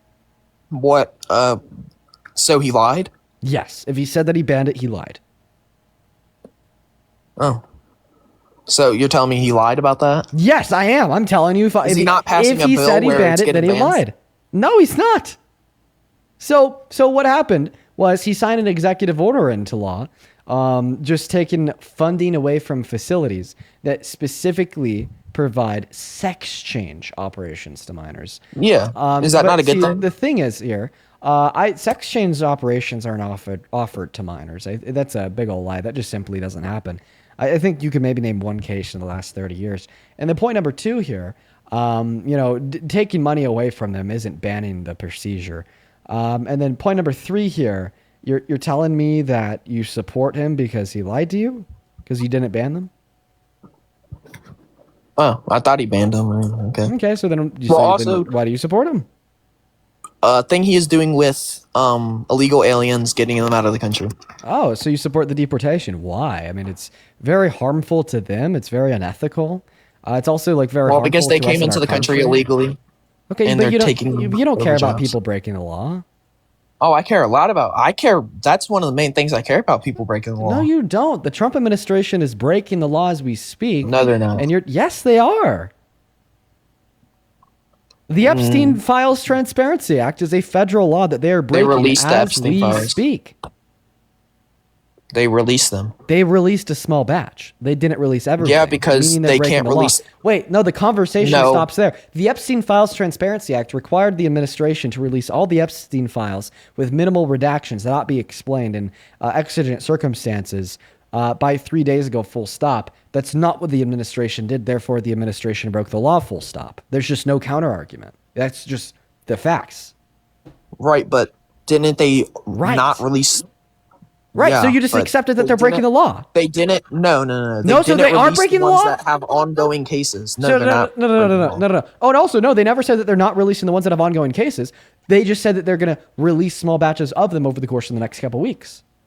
Yeah, that's fine. I mean, No, it's they're all not going fine. to get released in It's the not next couple fine. weeks. Yes or no? Does the Epstein Files Transparency Act require them to release everything by the deadline? Yes or no? Yeah, I'm pretty sure. Yeah. Okay, and they didn't release everything by the deadline, therefore they're breaking that law. Yes or no? I mean, maybe. I don't know. No, if the law requires you to pay taxes and you don't pay taxes, you're breaking the law, full stop.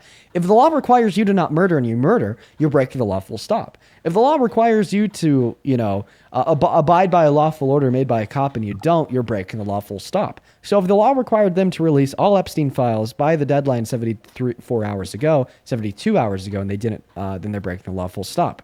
There's no gray area. There's no, I don't know. They just simply are breaking the law, and that's a fact that you can't contest. Try your best. Give me an argument that they're not breaking the law. It. They're going to release it over the next couple weeks. That doesn't change the fact that they're breaking the law. That's like a murderer saying that they're going to try to murder less and then eventually stop murdering at some point in the future. That doesn't mean that murderers didn't break the law when they murdered. That is not even close to equivalent. It is, and the equivalence there No, is it's that not. even though they're going to try to release more of the files in the coming weeks, that doesn't change the fact that even if we knew with 100% confidence that they're going to release everything tomorrow, still yet they'd be breaking the law because they didn't release everything by 3 days ago. Okay, well, they're going to make up for their mistake and release it. Make up for their mistake. So it was a mistake. It wasn't a mistake because it was intentional. Okay, well, they knew the deadline. They're the goddamn Department of Justice. They know the law, and they still refuse to abide by it. So, yes or no, is the Trump administration breaking the law as we speak? Okay, they might be. They might be. Okay, so earlier when you said you care a lot about people that break the law, I do, yes. Yes or no, you were bullshitting us. No, okay, whoever's not releasing it should, face consequences, I guess. I don't know. Okay, so we should, bestow consequences to Pam Bondi. We should bestow consequences to the, deputies working under Pam Bondi. We should bestow consequences to Trump because I don't need to know who it is. Okay, if they're breaking the law, then yes. Okay, so we should kick Trump out of office, is what you're telling me. No, not that. He should get fined or get I don't know something. He just he should. I don't know. I mean, if he's breaking the law, something should happen. So what's worse, an undocumented immigrant coming into this country, or the Trump administration breaking the law by refusing to release the Epstein files? Which one? Both are the same. They're both the same. Yeah, just about. Honestly, I think. Wait, I I feel like this is just so insensitive to the victims of these heinous crimes on Epstein's Rape Island that are now seeing no justice, but rather seeing the largest political. They're releasing it in the next couple weeks. Name one person that was incriminated by their first batch. Name one person. I don't think anybody did, to the best of my knowledge. Because they redacted the totality of Epstein's grand jury testimony. They're not releasing the interviews with the victims where they name names. And they're not releasing the emails taken from Epstein's personal laptop. Like not at all, or like over there's the next 2 and weeks. then they redacted 90% of all the files. So they're not seeing Okay, justice. well, 'cause that could be an they're ongoing seeing one of the case, so- largest political scandals in their lifetimes, and you're going to argue that that's just as wrong as a unaccompanied minor coming into this country with the use of illegal means to get a better life and escape tyranny from another country. I think that you're crazy, Phil. Dude, like you are just like seriously. I think that you're nuts. I think that you have your priorities all out of Seriously? alignment. I think that you're a terrible person, and I'm a terrible person. Yeah, you absolutely are a terrible person. How's that? Because you just argued it's worse to be an undocumented immigrant than it is to be Trump breaking federal law, defying Congress to push off accountability for victims of rape. Well, if they sexual release it over abuse, the next PDF couple files, weeks, so on I and think. so forth. If they release it over the next couple weeks, I mean, How do you know that they hey. are? How do you know that they are? Well, if they don't, then they should come to justice. So you admit that you have no good reason to believe that they will. Got it. No, I believe that they will. I'm just saying why? if they Why don't, do you believe that? because Trump's not a liar. I can name a lie that he's told about the Epstein files. Okay. 3 months ago, he went on Truth Social and he said that he wanted AG Pam Bondi to release unredacted grand jury testimony from Epstein's case. 3 days ago, they released the grand jury testimony with every syllable of every word of every line of every page of every document redacted. So he lied. Okay, when he maybe said that he because wanted she them to be released. Okay, maybe he did want them to be, and the one person didn't listen to him. I mean, I don't know. Oh, Pam Bondi is not listening to Trump? No, I mean, Yeah, I don't know. give me an instance of Pam Bondi not listening to Trump. Pam Bondi operates as Donald Trump's personal weapon in the criminal justice system. She's compromised as hell. She's like his fucking, left-hand man over there doing whatever the hell he wants, prosecuting his political opponents without base, like Letitia James Comey. The indictments were thrown out the window because there's no substantial evidence to demonstrate probable cause to believe a crime was committed, but yet she still pursued litigation against them. She's compromised as hell. She'll do whatever he wants.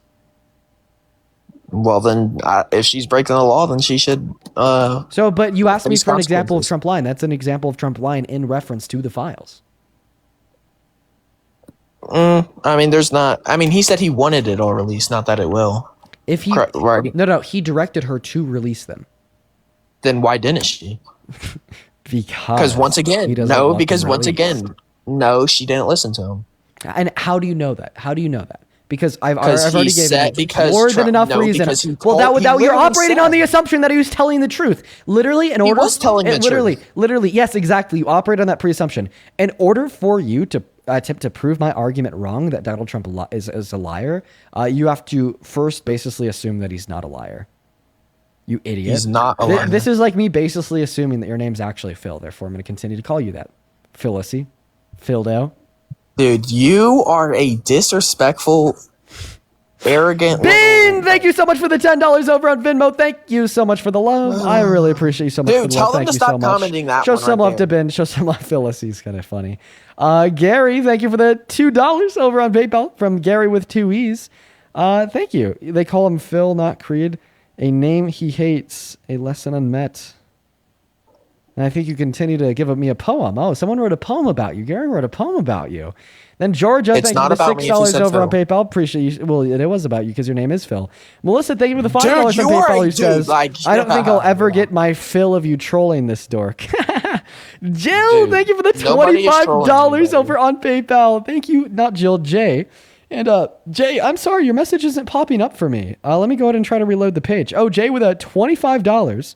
Still not popping up. What the fuck? 1 second, everybody. We need to read Jay's message. Nobody wants to know Jay's message. Oh, Nobody. Jay says, I don't quote think unquote, one person in here wants to know. There we go. Quote unquote, you matter. Couldn't have put it better myself. I hope that you take that to heart and your followers matter as well in very relevant ways every day. We all do. Oh, Jay's just saying that we all matter. And you're over here saying that no one wants to hear respect that. that. You hate it. No, you Okay. hate positivity. You hate acceptance. No, and you I hate respect equality. that one, No, okay? shut I up. thought he was Shut up, supposed to call me Phyllis. Phil. Shut up, No. Phyllis. Dude, you Thank are- you for the oh my $25 on Venmo. Be quiet, You little Phyllis. bro. Stop crashing out, Phyllis. Phildo over here sounds very mad. Just sit down, Phildo. Dude, you are so... Jessica! Thank you so much for the $40 over on Venmo. Let's get 400. Jessica W. says, Dean for President 2040. Also, you missed my Hell last $40 donation because RK came on.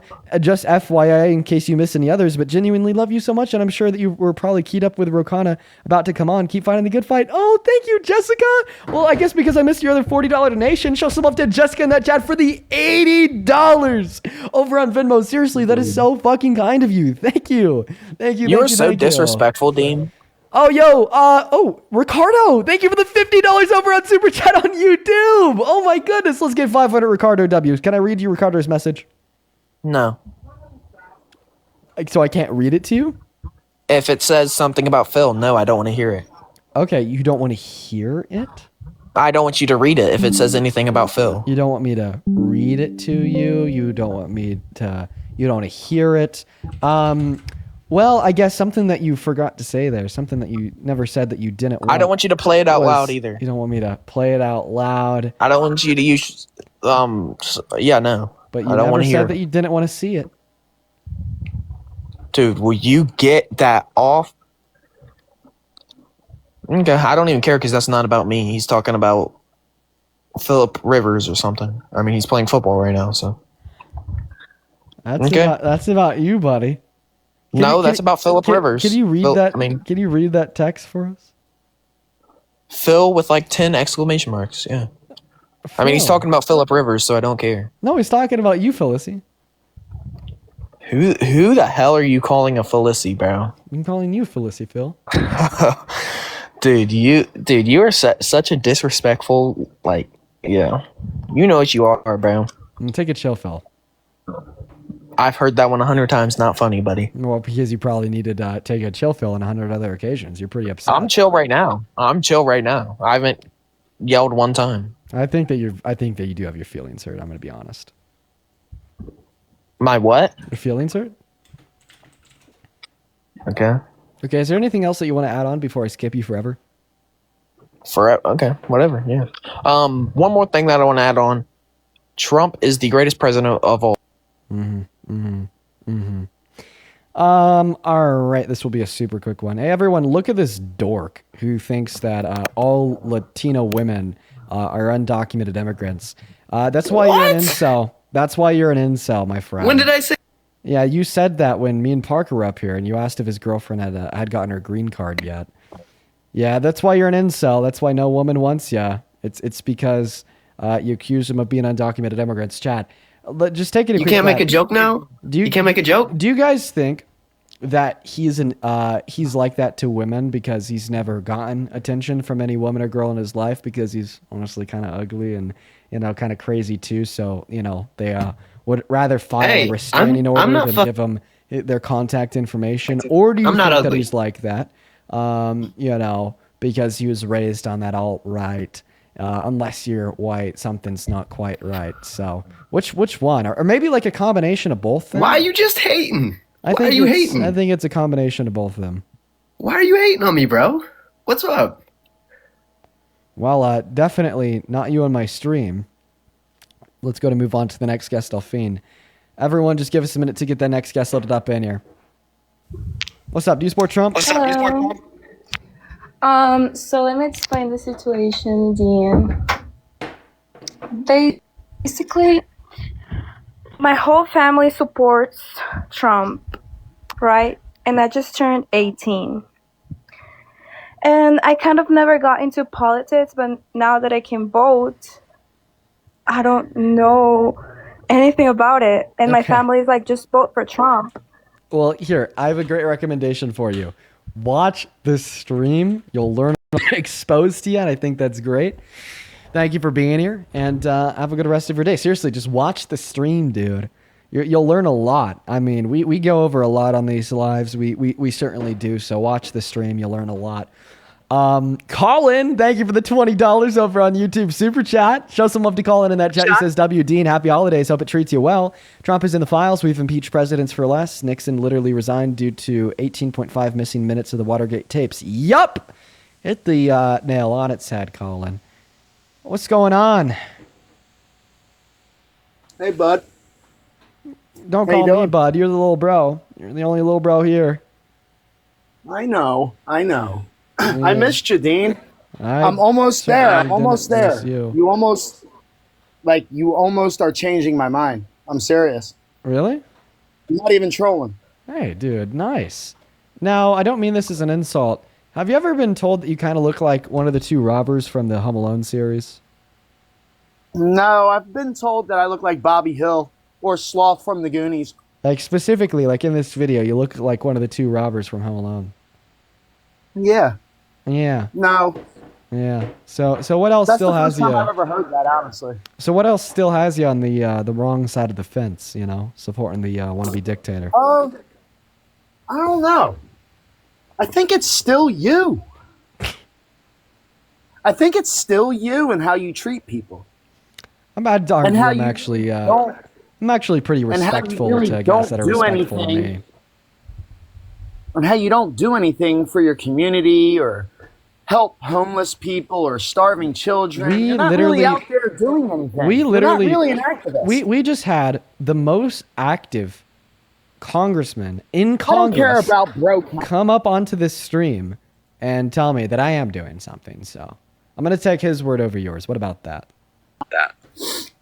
Oh, and you don't care about Rokana. You better care about Rokana. Do you know who he is? Do you know what he's He done? had some good things to say. The Look, I'm Epstein not gonna the sit Epstein here and Files fuck Transparency around. Act is his.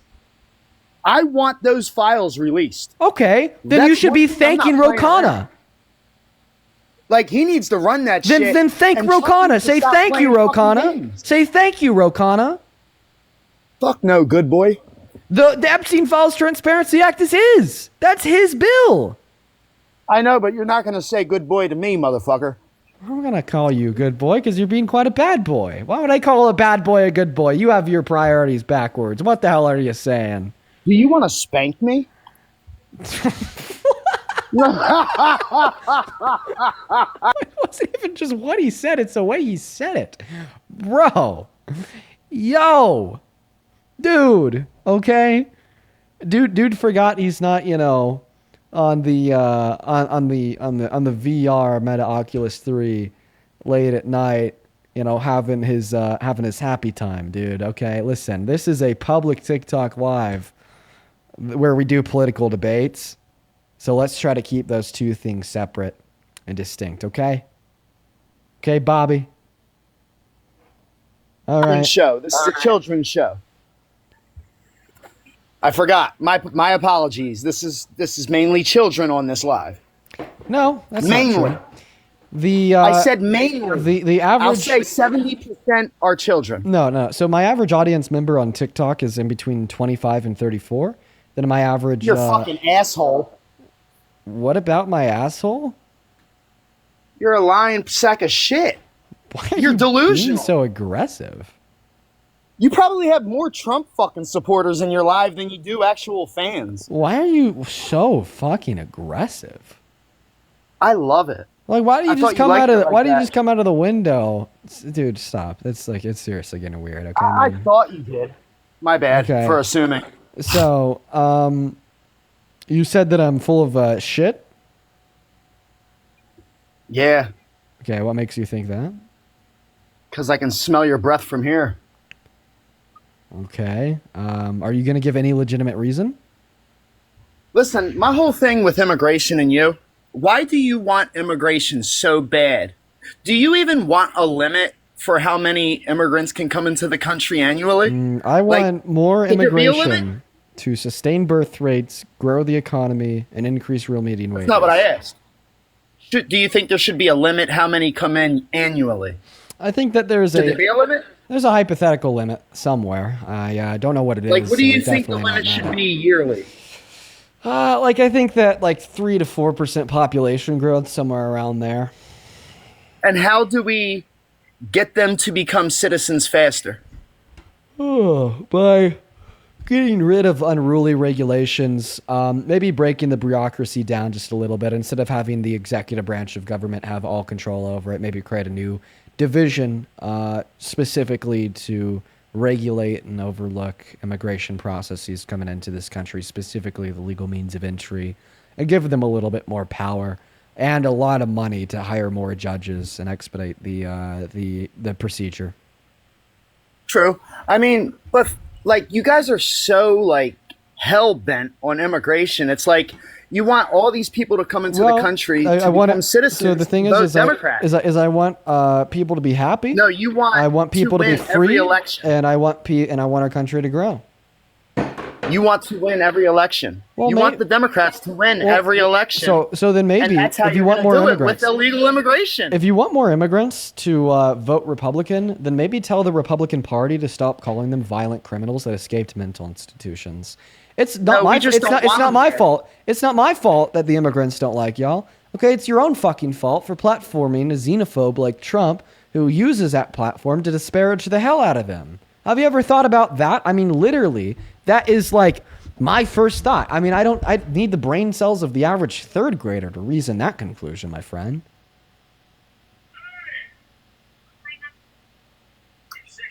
What'd you say?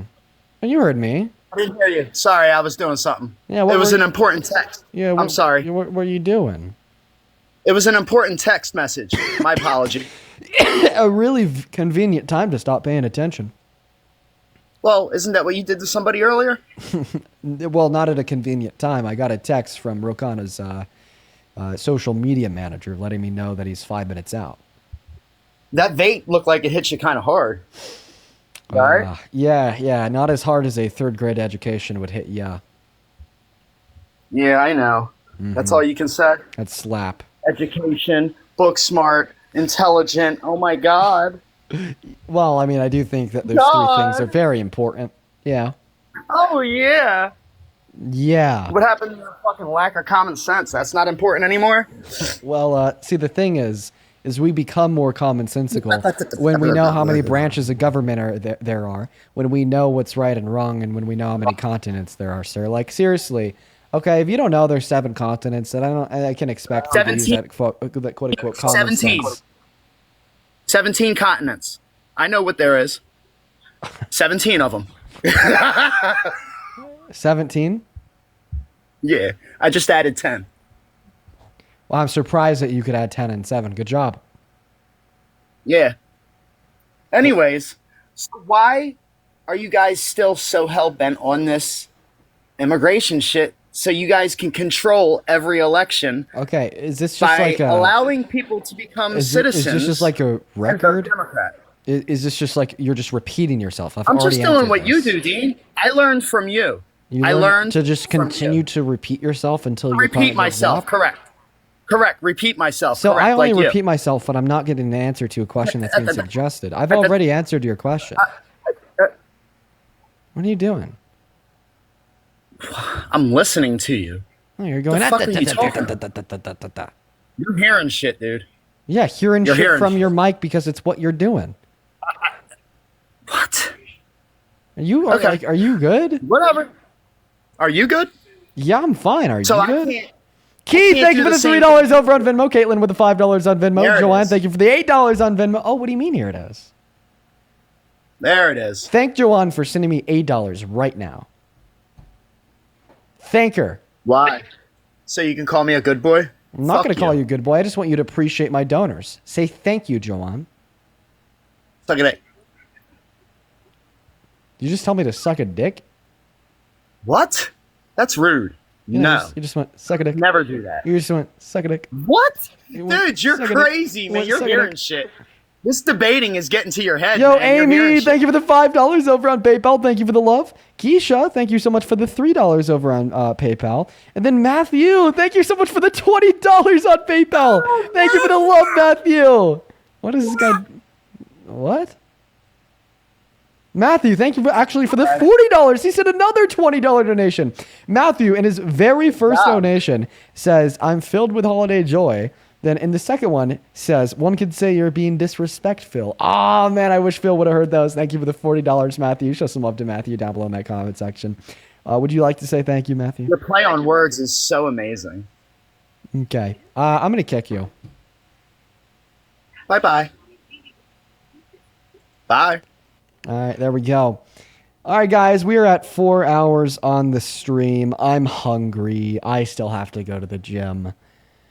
Unfortunately, we have met the end of the road. Now for everyone hanging out with us on TikTok, hit that follow button, top left-hand corner. Why? Because I do these live streams every day. I don't take a day off, 7 days a week. Seriously, I'll see you tomorrow. YouTube, the most important thing I'd like you to do before you head out is to drop a like. Not like with the hearts in the chat, but on the live stream in of itself. Drop a like on the stream like you would on a regular YouTube video. It really helps the VOD shoot out to thousands of more people. Let's try to get up to like a couple thousand. And with that, I'm out for the night. I'll see you all tomorrow. Thanks for joining in. It was quite a long day, a lot of interesting conversations, and I'm really happy that we had Representative Rokana up. But that's it from me. Peace and love, everyone.